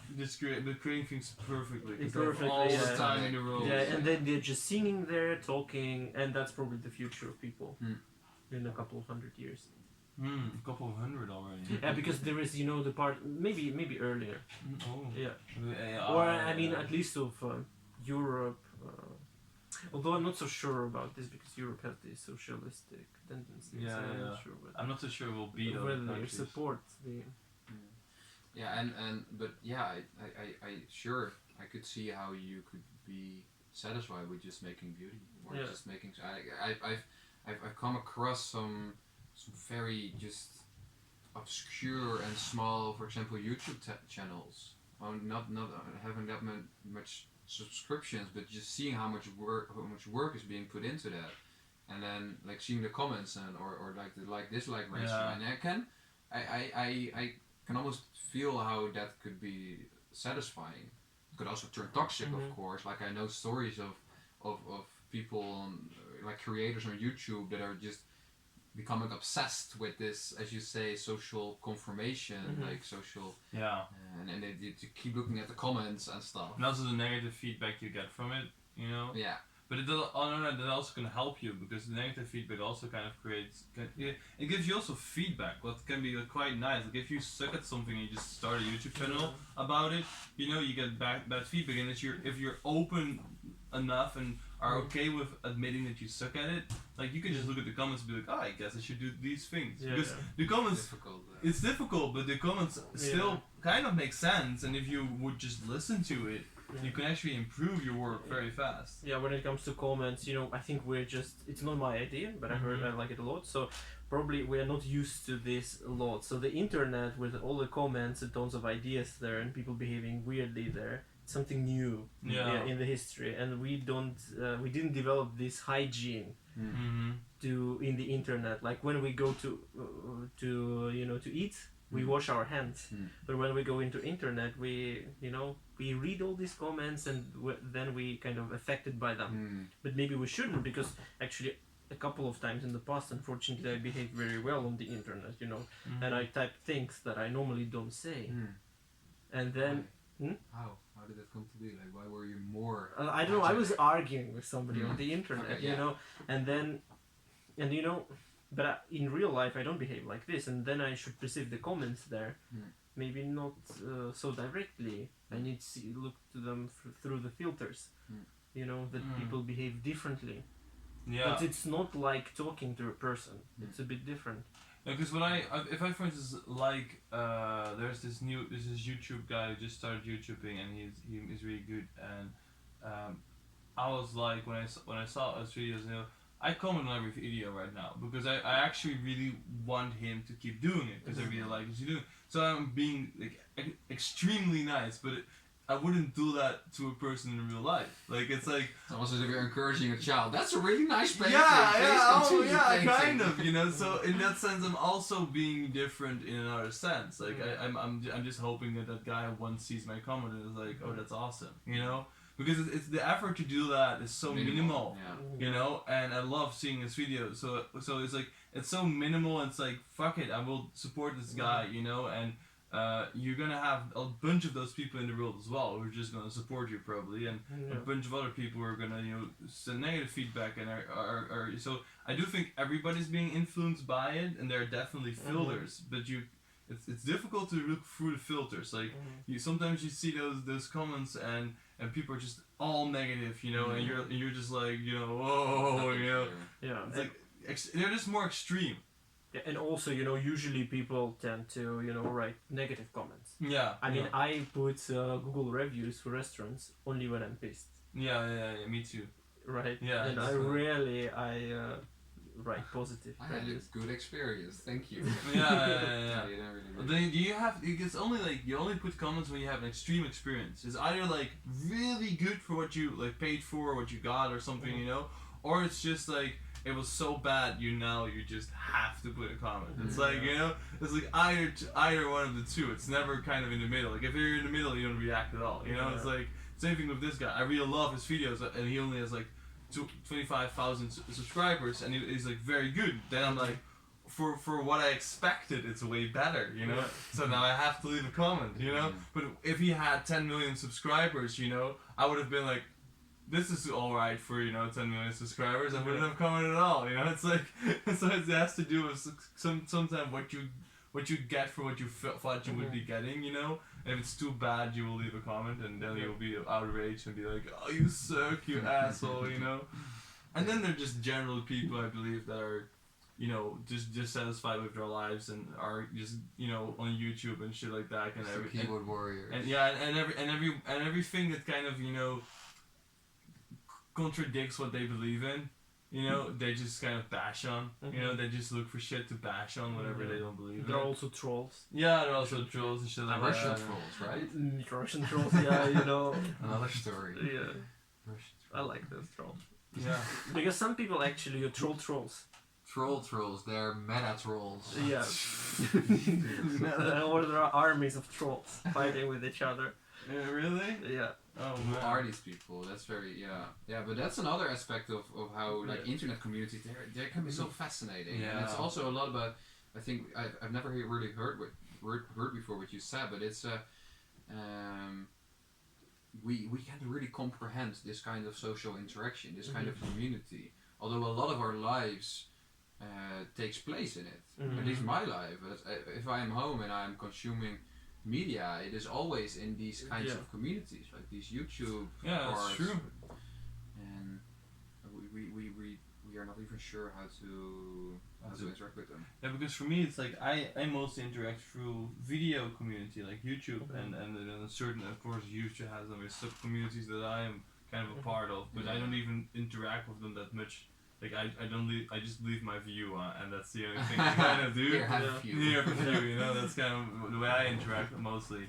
But you also have like platforms like Reddit, where if you leave it like if you start like even like a post or something, people will just react immediately. And the best example for me is that at one point I wanted to learn like Spanish, and I read this book about learning language, and there are online platforms to it, and I just checked Reddit for like what do you call it? Language learning companions, and then you know you could just make a post and just say like I want to learn Spanish, I can help you learn English or Dutch, and then in like 2 hours somebody would just answer, and you basically would, you know, Skype with him once, and you would just meet You do that? Yeah, I did that, and then you know you get his number, and then you just start texting towards each other and correcting each other's, you know, you Skype with each other every now and then, so you kind of. So he types in his language and you type in yours. Yeah, and then you try to kind of find a way to understand each other. Like his English wasn't that good, but he was like, I was correcting him every time, and by doing that, he was trying to teach me Spanish, and it was like, this is very interesting. And like a while ago, like he still had contact with us, like 2 or 3 years ago, and then like a while ago, he even contacted me, and he moved from like he lived in Venezuela, what's like not that good right now, but he got out and he went to America, and he contacted me, and he was like talking to me how awesome it was, and I was like, what? This is crazy. Like, yeah, but there's an actual person behind it. Yeah, that's actually the weirdest that's thing. the weirdest thing. He was not a criminal or something. No, but it's like he just got out of. There is just suspicious. Yeah. Suspicious, you know. Was he trying to corrupt you? Yeah, maybe, in some way. But that's the weird, because I do like, that's the way that if I'm like on such a platform and I meet somebody and it's like because there was another platform Reddit that I came into through looking for this, and it was just like this is a Reddit page with people who feel lonely, and they don't really have friends, and they just look for people to text with or to Skype with, and they actually tell you if they want to text or Skype, because some people are just too socially awkward. But this is a way for some people to have social contacts and to the only way. Yeah, and to like improve their lives and to share stories what happened with them with other people they don't know, because they kind of, but it kind of feels weird because you're kind of like, this feels kind of weird and shady, and but there are actual people and like there are whole communities of these people, and in so many ways it's just then there are like millions of those communities on the internet, and I don't take part in like many of them, and it's like, who are all those people? It's like, it's, to me, it's like the craziest shit. Like, there's so many people. Yeah, and that's where the actual like interconnectedness that internet brings is happening. Yeah, I feel like it's not really in like automation in organizations or not even on Facebook, because that's just your network already. Yeah, it's in these places. But then again, like I've never really till this point like participated in that, because it feels almost unreal, like as if it's just for me it's something to consume instead of participate. Yeah, for me as well, but I do think that we're heading towards, like, if you have an automation, so a lot of companies disappeared, and I do believe that at a certain point you're gonna have most people, because you're gonna be entertained by a lot of people through these platforms, and at the same time you're doing probably something and earning money with something that entertains other people. So everybody's just being creative in their own way, and everybody's part of each other to do these things, and that's basically your work. And I think everybody's just gonna do something that entertains somebody else in some way, kind of, because that's I feel like the most important thing. That and like fucking robots. That would be the other way. Fucking robots. Yeah, well that's so. But there's nothing bad in this, right? In fucking a robot. Yeah, as long as the robot looks like a human. But, as long as the tissues are soft, and then Yeah. Well, it's like, I don't know. If it doesn't look like if it doesn't look like a human, it's wrong. No, there is nothing wrong at all. It depends on your preferences. Yeah. You shouldn't criticize. People are free. Yeah. I'm not really sure how my mind went there, but I think that the connection was to what it also still feeling quite fake. Yeah, but I think that's a matter of a couple of years until it will be super real, like much more real than. I mean, for in me, the real world. For me, where the real discussion lays is the weird thing is, for me, is like, what, because this is an argument that I heard once, and it's a really good thing for pedophiles. Yeah. Yeah, and maybe that's it good. Feels weird to say that. Yeah, it's like, maybe that's not bad, because pedophiles, they have a particular sickness. I don't know whether it's sickness, but if it is like if it helps, then maybe that is fine.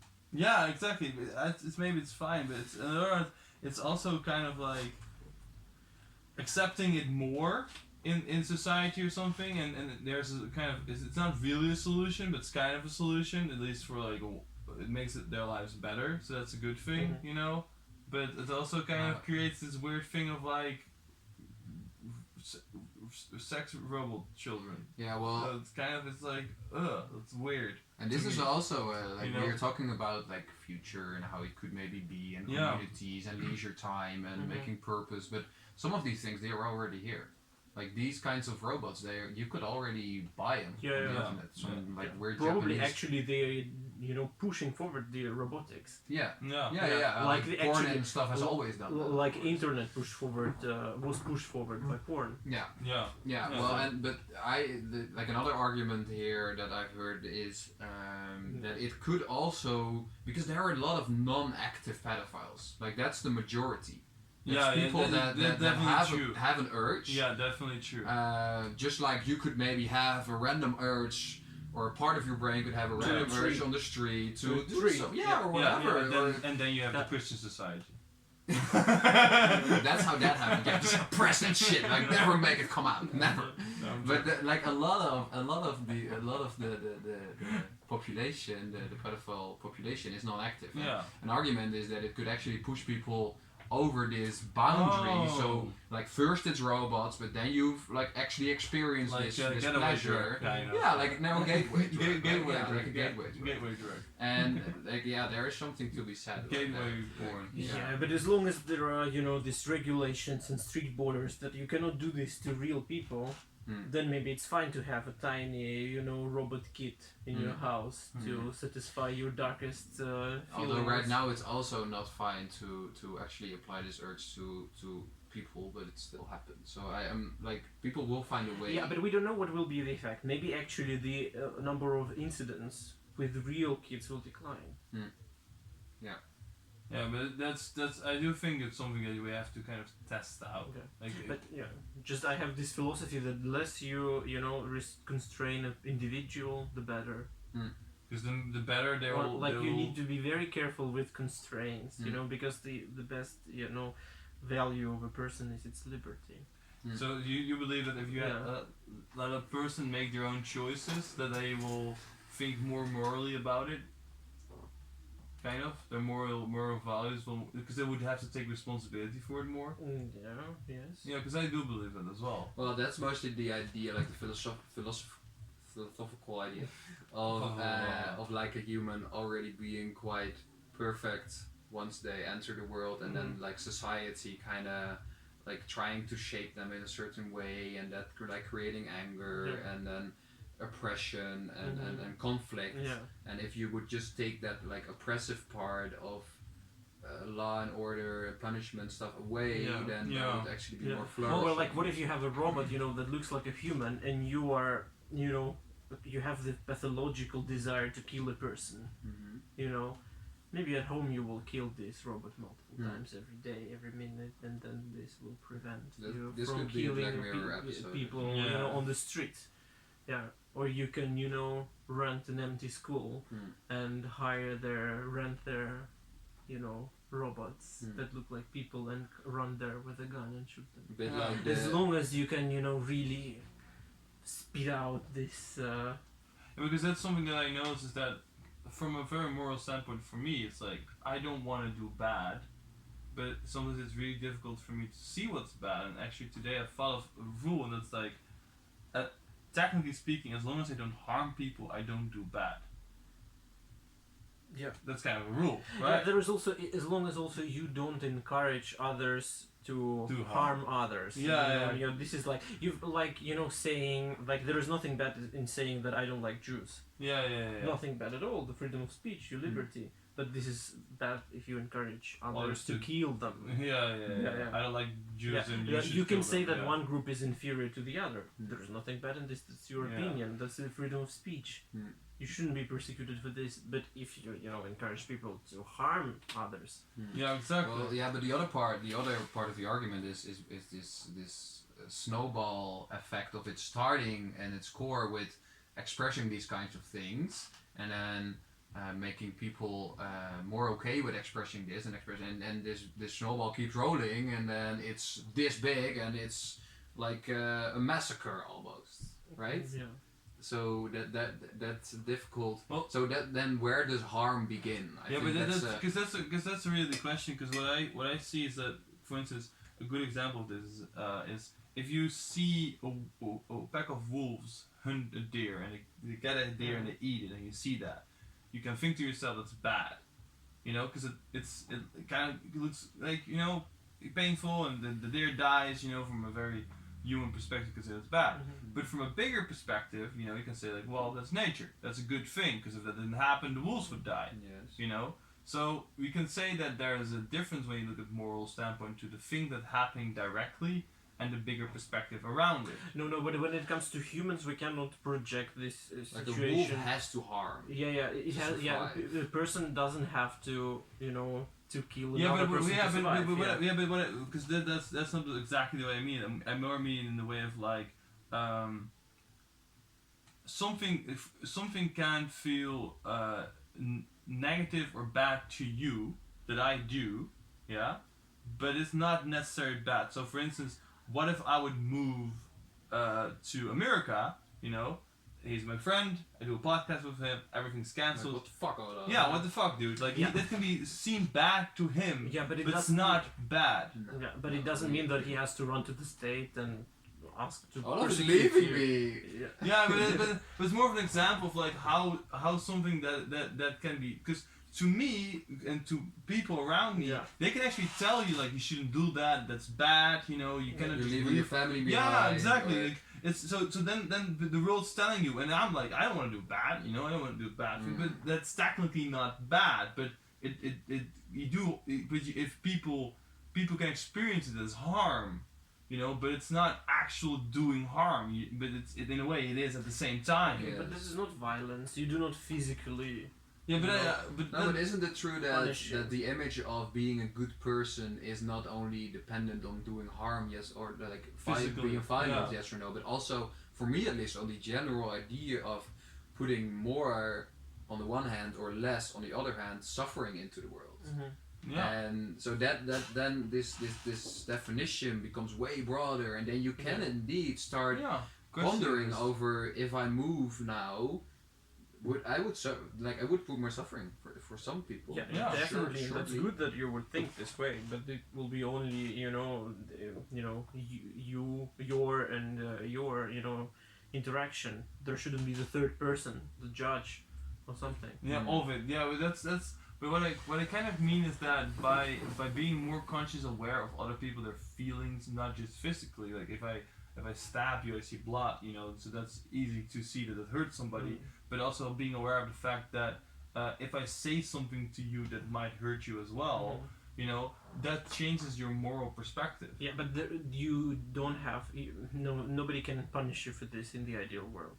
Yeah, but that's the thing. Like, but does that make it less bad? Just because someone cannot punish you. Yes. I think we probably need to calculate this, run a model, what will be the better, model. What will help, but I have a feeling as if it will be more efficient solution if you say whatever. Yeah. Like what you feel like. Unless maybe encourage others to kill me. But you and then that's fine. You emphasize like the interaction between two people a lot, like as if you could maybe create that small atmosphere, and then something like a contract almost. And we can do this, we cannot do that. And I think that's an interesting way to look at it, because on the one hand we try to talk about like morality and what is good and bad, but then the two people involved, they can have a complete different experience of that actual situation. For example, a very extreme example would be someone who wants to be eaten by a cannibal. Or a less extreme, someone who wants to be punished or like violated by like a whip or whatever. Like we could look at it from a third eye and be like, oh, you can't do that. But then like both of the people involved, they can be okay with it. Also another thing, right? So I went the other day to a butcher. You know, I always go to one particular butcher because I like this food. It is halal, right? But I don't buy it because it is halal. I'm against this concept at all. And and I forgot once, like I didn't think at all, but I asked for pork there. Because why should I in general think, about this? And then there was such a reaction of a person, how could I have asked such a question, as if I insulted this person with, with the whole idea that he could sell, pork. It's like maybe just make a genuine mistake. Did I make a morally bad decision? And now I have to be punished because I insulted him because of his superstitions. Right. I do not have to consider everybody's stupidity, right, in my everyday life. Halal or whatever, and. I get what you mean. Like generally speaking, it's not that like you should. Expect you should be truthful and just say what you feel like and don't kind of like question. And And if someone doesn't like it, they'll tell you, and then you can afterwards you can kind of be like, well, I guess they didn't like it, and then you can reflect on it if it was actually a bad choice or not. In this case, I was like, generally, I could have known, but whatever.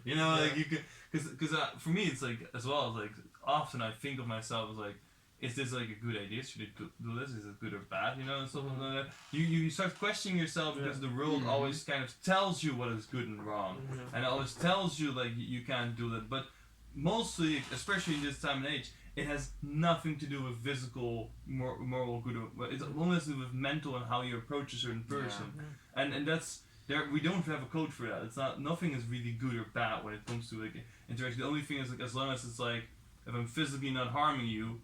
That is fine. It's kind of the way that we know. Then the conclusion, we should be free to say whatever. And say it, whatever, and be and say what we truly feel from the inside, but not necessarily act like it. We can say whatever. We can say Interesting, because it sounds like you are already beyond some like personal pondering over if it was okay or not. Right? For me, like the first thing I thought of when you were talking about the pork situation, for what popped into my head was once I would have gone to bed that evening, should I have like pondered over that? Should I have felt bad? And it sounds like you were already beyond that, and you're more like, no one should really judge me on that because it's superstition. And that's I find it interesting because I think it is a good approach, and it also. Because you will end up, if you really restrict one thing, you will end up in a situation with tons of groups in the society with their weird stuff going on, Yeah. And then you need to really be careful with everybody on each side, and then your liberty is restricted. Yeah, and I also kind of like feel like if because you're getting a good example of the whip thing. Yeah. If you feel like when you answered, I feel like whipping somebody during sex in the bed or something, and you don't say that. Then it sticks inside. But if you just say that and you stand behind it and you don't act like it's a weird thing and you don't do it to people who don't want it, then at a certain point you might meet somebody who actually is fine with it. Saying about this. By saying that you like it or really like the idea of it, you'll meet somebody that actually would like it and is okay with you doing it.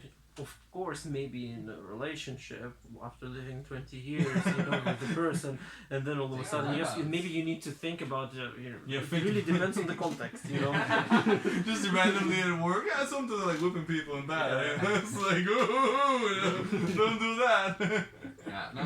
That's like context, definitely. But then it almost sounds like we're saying that like morality is subjective.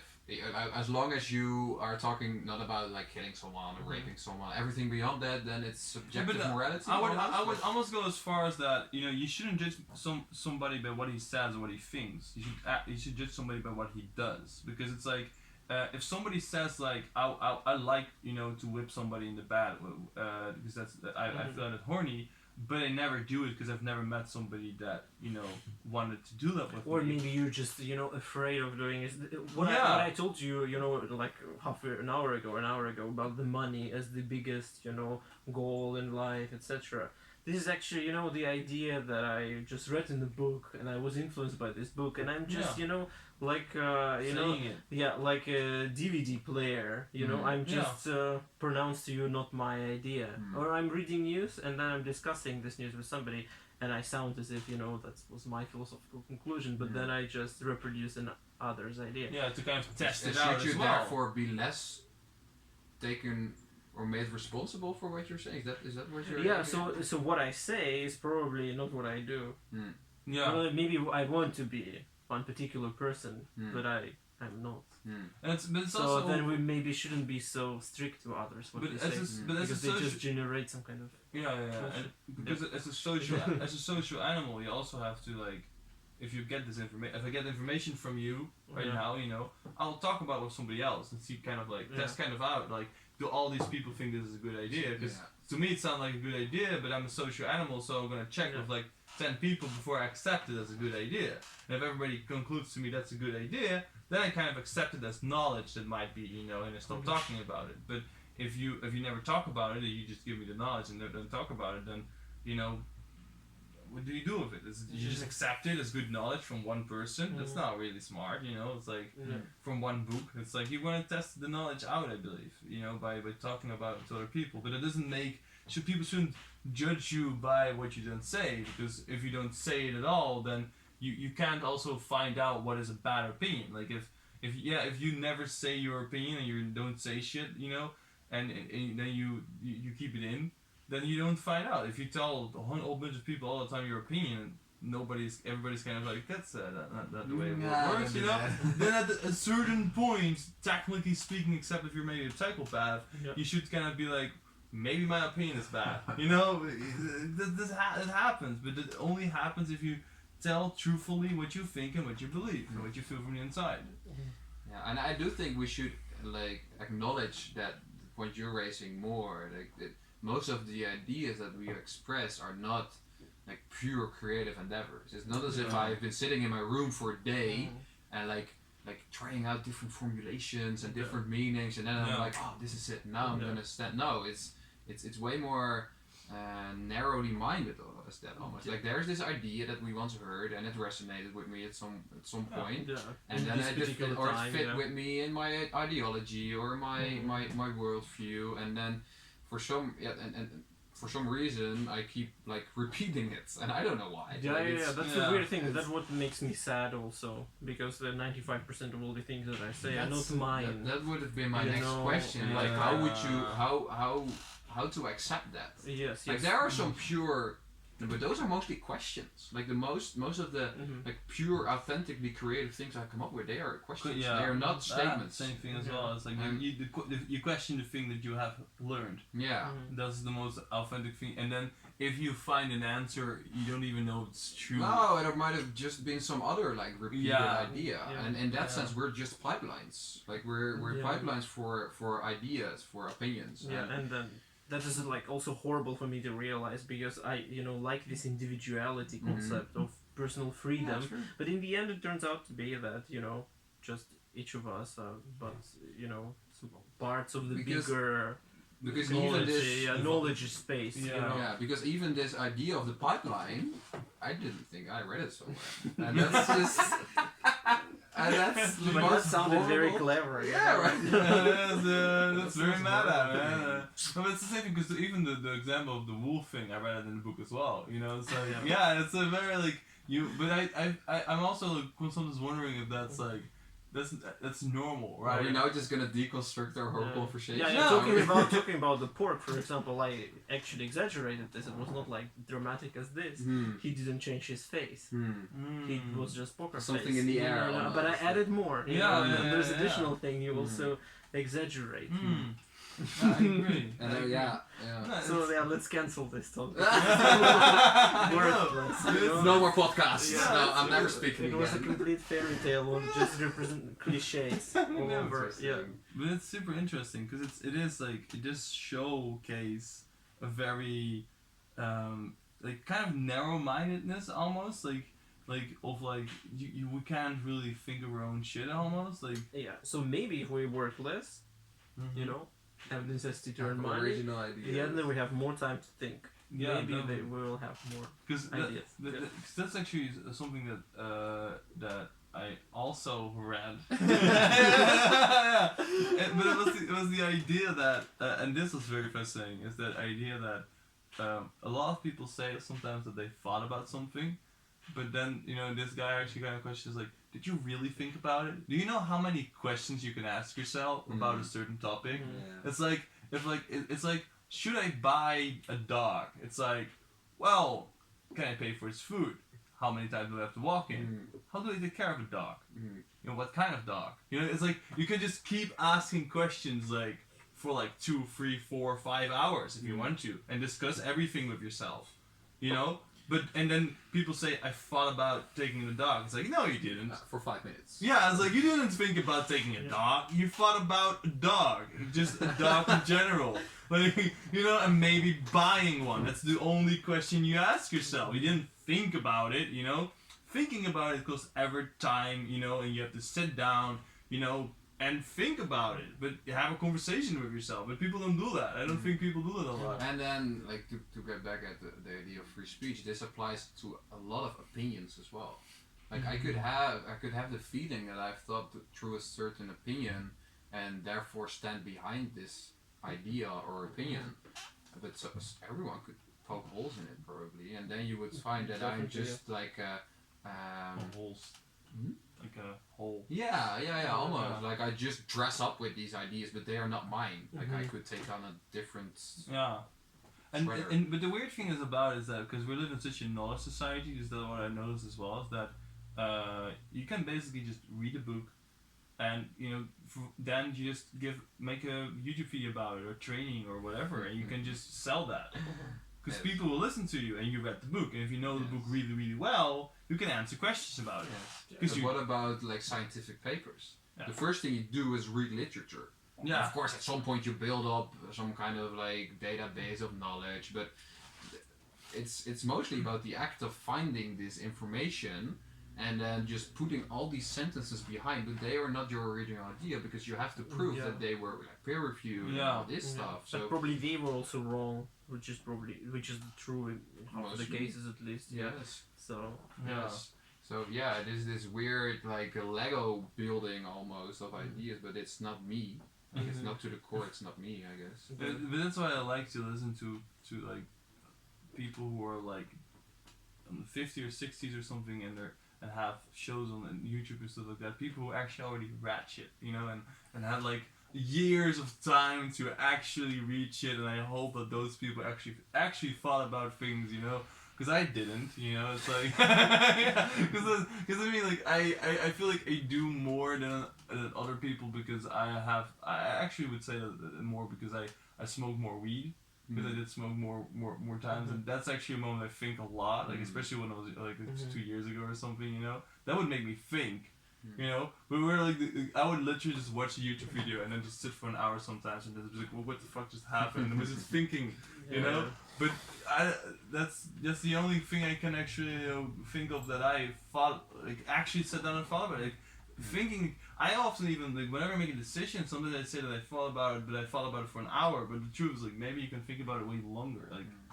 Yeah, but then again, like, it doesn't stop here. It's not as if we're, like, doomed to only be, like, repeating easy ideas, because there's, for example, the book, it's called How to Read a Book. Okay. And it talks about different stages of books, and one of the last stages, or, like, the fourth, I guess, is reading a book. And it's about books about humanities and philosophy and these kinds of things, and you train yourself in like asking certain questions, like, okay, where is the author getting at? Is he right? Why do I think he's right? Why do I think he's not right? And another form would be to take a theme, I guess like free will or something, and gather like the top 5 books. And make like small notes in every book. Okay, this is where it crosses over to that book. Yeah. And then you are making something. If we're talking about knowledge, you're researching something. Yeah, not only you are putting the stuff together into some of an original idea. More of an original idea than just hearing someone you like say something you think is right and then like repeating it. Well, what I like to do is whenever I hear somebody speak, to kind of listen to in my head I have a model kind of, and that's the idea that like if you go to the right of politics, left of politics, that you can do it with any opinion. Something can be too right or too left in any way, and it's like I like to listen to it in a way of like when goes it out of the spectrum of being good. Like there's like a spectrum of like things are kind of like good, but once it becomes certain extreme, it kind of becomes bad or not really true, or at least questionable. Are you talking about like nuance? Like there's a nuanced opinion and there's just an like extreme. Yeah, like if somebody says something like very extreme, I'm like, I'm not sure if that's gonna be true. Like, cause like then I'm immediately like, cause that's in my spectrum that an extreme opinion, it needs some real clarification. While like an opinion of like a good example is probably women should be equal to men. That's a very broad opinion, you know, everybody would agree with that. Well, not everybody. Yeah, well, okay, not everybody, but a lot of people, you know, but then it's like, if you would then say like, well, we should have equal outcome, you know, women and men, it's like, well, that's quite extreme, you know, that's an extreme way of looking at it, you know, so that's like already a different, you know, type of, but in my head that this goes kind of, whenever I listen to somebody, I kind of, this is the way I listen to people, it's kind of like box opinions in a way of like, where on the spectrum is this opinion? Is it left, is it right, is it like extreme, is it less extreme? So it tells how our mind, you know, is Yeah. constrained, because you put how- something in boxes like in kindergarten, you know. Or even like just duality. Like this is left of the spectrum, this is right, and then we package. Yeah, but this but I don't. For instance, one of the things that I do very very like I never do this at all. Is like I never judge it in a way of good or bad necessarily. I always say extreme or less extreme, because it doesn't mean that an extreme opinion is bad. It just means it's extreme. You know. And then extreme is like maybe an alarm or. More Yeah, cautious. it's more something like let's not accept this as general truth till we see concrete evidence. Yeah, but I have You know? another attitude. Yeah. I'm attracted more to extremes. Yeah. You know, I like when something, you know, is extraordinary. Like, because maybe it's something creative, original, you know. Yeah. But Because otherwise it's boring. You Yeah, know, but that's why I'm I have to cautious box about boring, it. non-boring. Yeah, but it's like it's about being cautious about it, because even a creative person, you have to kind of watch out with them, like sometimes, you know, because they're Yeah, creative. but maybe there is beauty, you know, in going to extreme stuff. Yeah, definitely, but it's Yeah. like, you know, like they're just, you know, being creative in extreme can be just as well good as bad. And we're talking too abstract. There Yeah, is- yeah. Maybe. I don't have a good example. Yeah. But when you were talking about thought, so Yeah. thoughts, I have problems with putting thoughts on paper. I think when I think of something, I imagine some kind of, you know, a cloud, cloud. like there is some kind of image Yeah. that I have. Yeah. But then when I put it on paper, I find myself that I do not express this thought properly. And then I really cannot express it properly. I write something which may sound beautiful, but it is not necessarily what I thought. Wouldn't you say that most of the like authors or writers they experience this probably? I don't know. I think so. Yeah. Yeah, because what I know is when it came to writing poetry for me was a huge difference. The fact that I wasn't trying to visualize something, I was trying to put a feeling in paper, and that was different. Like, because when I read one of my poetry, for instance, I could feel what I wanted to say, and that was different than trying to put in paper what I'm thinking. Because what I'm thinking, like a visualized concept and putting it on paper, was for me way more difficult than putting my feeling on paper. Yeah. Yeah, that was for me a whole like different thing. Like I could still imagine, if I was reading it, I could still imagine the visual talk, but that was not the thing that was in my head when I was thinking about it. When the feeling, but the feeling was there. But that's I think that's something with art in general, is that the feeling should be kind of there, but what you imagine that the artist is talking about can be different. I don't know. But that's kind of the way I see it. No, It's I a just want to personal put opinion. somehow my thought into paper and Yeah. have it get exactly the same feeling, you know, from it. Now I'm writing my thesis, and you know, it's like this thesis is another person in a way, because it has its own rules. So I write it, but do I fully control it? I'm not so sure, because you know the sentence controls the next sentence.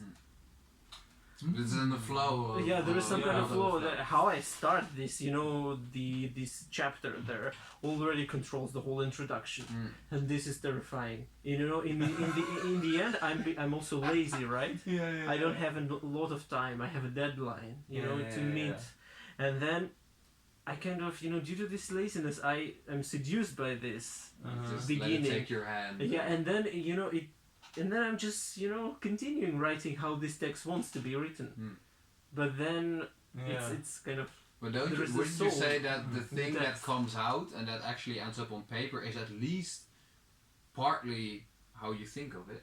Wouldn't Yes, it is partly it's how not I a complete think of it. different entity. Yeah, or- but it is not like my ideal text. Yeah. Yeah. So, but do you? But I don't know do what you, is the but do edge you of get closer after rewriting it? Yeah, but there are no infinite writings, right? Because Yeah, you're lazy, you're exhausted after some time because you cannot see this text, so it wins in the end. So how close do you get in percentage kind of to what would you think? But I don't know. How would you say that? Like I don't, just the structure, like ideas are there, right? mm-hmm. Like what the ideas that I had, they are on paper, but just the form, how it is written, like the grammatical structures, the how the ideas are spread in different parts, the nuances, the emphasis. But how they stick together in your head. Yeah, but the problem is that I don't know, because I was writing this text, iteratively. Not that I put it from my head directly on paper, it was over time. Yeah. So that is... Yeah, and the weird thing is we never really, I never really got taught how to express myself on paper. Like at some point you're just expected to be able to know how to do that. Yeah, but because nobody knows. And then we're still like stuck in our head and we're just pouring some stuff out, but the actual thing never really comes out. That's true. And what for me is a very interesting format is like conversations like these where there's so little time to think of what you do and what you're saying. It just comes out, but then you could also apply like the same feeling of this flow and just pours out. Yeah, I like it a lot. I like dialogue, so should we call it trialogue? Trialogue. Yeah, trialogue. Multiple people. Yeah, because it's less boring than monologue. Yeah, because the thesis is a monologue. Yeah, it is. It is a monologue. Yeah. A censored monologue because there's also a supervisor that crashes everything and then wipes out your personality. Where's my idea? Yeah, exactly. Yeah. The whole word use is different after his, in my case, his input. Okay. He will not listen to this. Well, I mean, he knows it probably as well. Like that's what you kind of do as a supervisor. But still, like it's an insult to my individuality, to my liberty. There, Yeah, but there's only little liberty in writing a thesis. Yes, unfortunately. Unfortunately, but it's very interesting to think about indeed, like being able to put your thoughts on paper. Like it's something that it's different than talking to somebody. Like right, because when I write, you can think, but when you talk, I don't think when I talk. But maybe that's just me. Yeah, that explains a lot. That explains a lot. Yeah, but then again, for me at least, it feels like I have better like information and ideas when I just talk. But it's also more natural, right? Because talking is something that we actually developed, earlier than writing. Like writing and script is like later on. So actually putting from your mind to outside something is way different than going from here to here. Like this is a part of our body. Well, writing is technically outside of it. Like we did not naturally develop that, or at least like biologically wise develop it. That's basically the way, because it might be natural as far as we know. But okay, I got an original idea. So apparently, humans, they just talked for a longer time, thousands of years. Then they invented, writing, and then printing press, and then they spread this, and then they created a new tradition of writing. Yeah. And we should say fake speech, right? Like text. But format, yeah. But right now we are back to cameras and then recording devices, and we can return to our evolutionary natural way of speaking. Although text is good because it concentrates ideas, right? You can quickly grasp the idea rather than listening. You have to listen for 2 hours. People. Yeah, but on the other hand, what video does very well is it can explain with you things of way more in pictures. Like that's because a picture is different than a moving picture. A moving picture can explain you so much more, in my opinion, than the standing still. Yeah, and to think about these formats of how we transport information, it's fascinating. Like I've been really getting into video essays on YouTube. Just in a general sense, not only like about movies and stuff, but just the format of a video essay. It's still someone like writing, and mostly I think it's a general idea that they're writing. But then you record it, and of course it's still a monologue, so that's maybe it's different. But you can put all these images in there and edit it and crop it to make it like this neat, compact version. of that a book would have, but way more easy to consume than just a normal conversation, I guess. And this is kind of a new format, I feel like. I don't feel like this idea of video essays has been around for a long time. Yeah, what I find sometimes the funny thing about the video essay is that you have the camera, but you're actually not using the original way because you're often writing a script, and then you're saying things from the script. So you're not directly going from brain to mouth. You're going from brain to outside to brain again to mouth. But what is kind of weird. It's not the most natural way would be like going live on YouTube. But how to express a complex thought Yeah, live on YouTube? but that's I think that's actually the way where we're going. I do, because that's what really good philosophers did in Greek times and shit like that. They explained very difficult things in dialogue. Yeah. We're not so sure whether it was like this. Yeah, okay, Plato just wrote those dialogues as if Socrates, behaved like this. But we even don't know whether Socrates existed. So That's it's true. just this That's guy true. Plato who could have come up with this. With a good imagination. Yes, Yeah. That's true. Yeah. But I do believe that back in the day, even earlier than that, people had great dialogues, and by dialogues they would. I don't know whether they had good dialogues. I You mean, don't they think just so? lived in caves or, I don't know, gathered some, mushrooms in forests. What kind of good dialogues they had? Well, there was very religion. concrete. There was religion. That was the way of expressing complex ideas, right? All the other stuff, like there was of course the harvesting and the surviving, but then there was the sky and what is that and how And the does the sun stories come they up? told about I it. think think it's easy to dismiss how complex conversation has been throughout the ages. Yeah. Maybe there's some imaginary stuff, but only closer to modern times we actually started to in multiple places of the world discuss more complex stuff, in my opinion, more logical stuff. Well, Also. I think we started to talk about complex stuff more complex. That's the thing. We talked about complex stuff before, but we didn't talk about it that with that much complexity. Yeah, I don't know We how- simplified everything all the time. Yeah. Like we would see the stars and we would name the stars if they would be women or men or whatever, like heroes, archers. Yeah. We would just name them. But because the knowledge, of the nature was limited. Yeah. So the question is if we're gonna go like kind of, are we gonna talk about these things, complex things from the brain out and explain them complexly, or are you actually gonna have to write them down before and making an essay out of it? I think both. I think Combination. Yeah, I think both will happen. I think there's gonna be people who are just gonna be talking, because you don't see that a lot yet on YouTube or Instagram, that are just talking. Just no cuts. Like Jordan Peterson does it a couple of times. Like no cuts, 20-minute video, just talking. No, but there are those Instagram stories, right? That people do that. I listened. Vlogging, In the beginning, I thought that it was stupid. But Mhm. now I'm kind of obsessed and addicted to a couple of people. Because they're it's not authentic. It's just It's free flow, authentic. It's weird, but I like it a lot. I'm just actually interested in the life of like a couple of people. How they cook. You sound like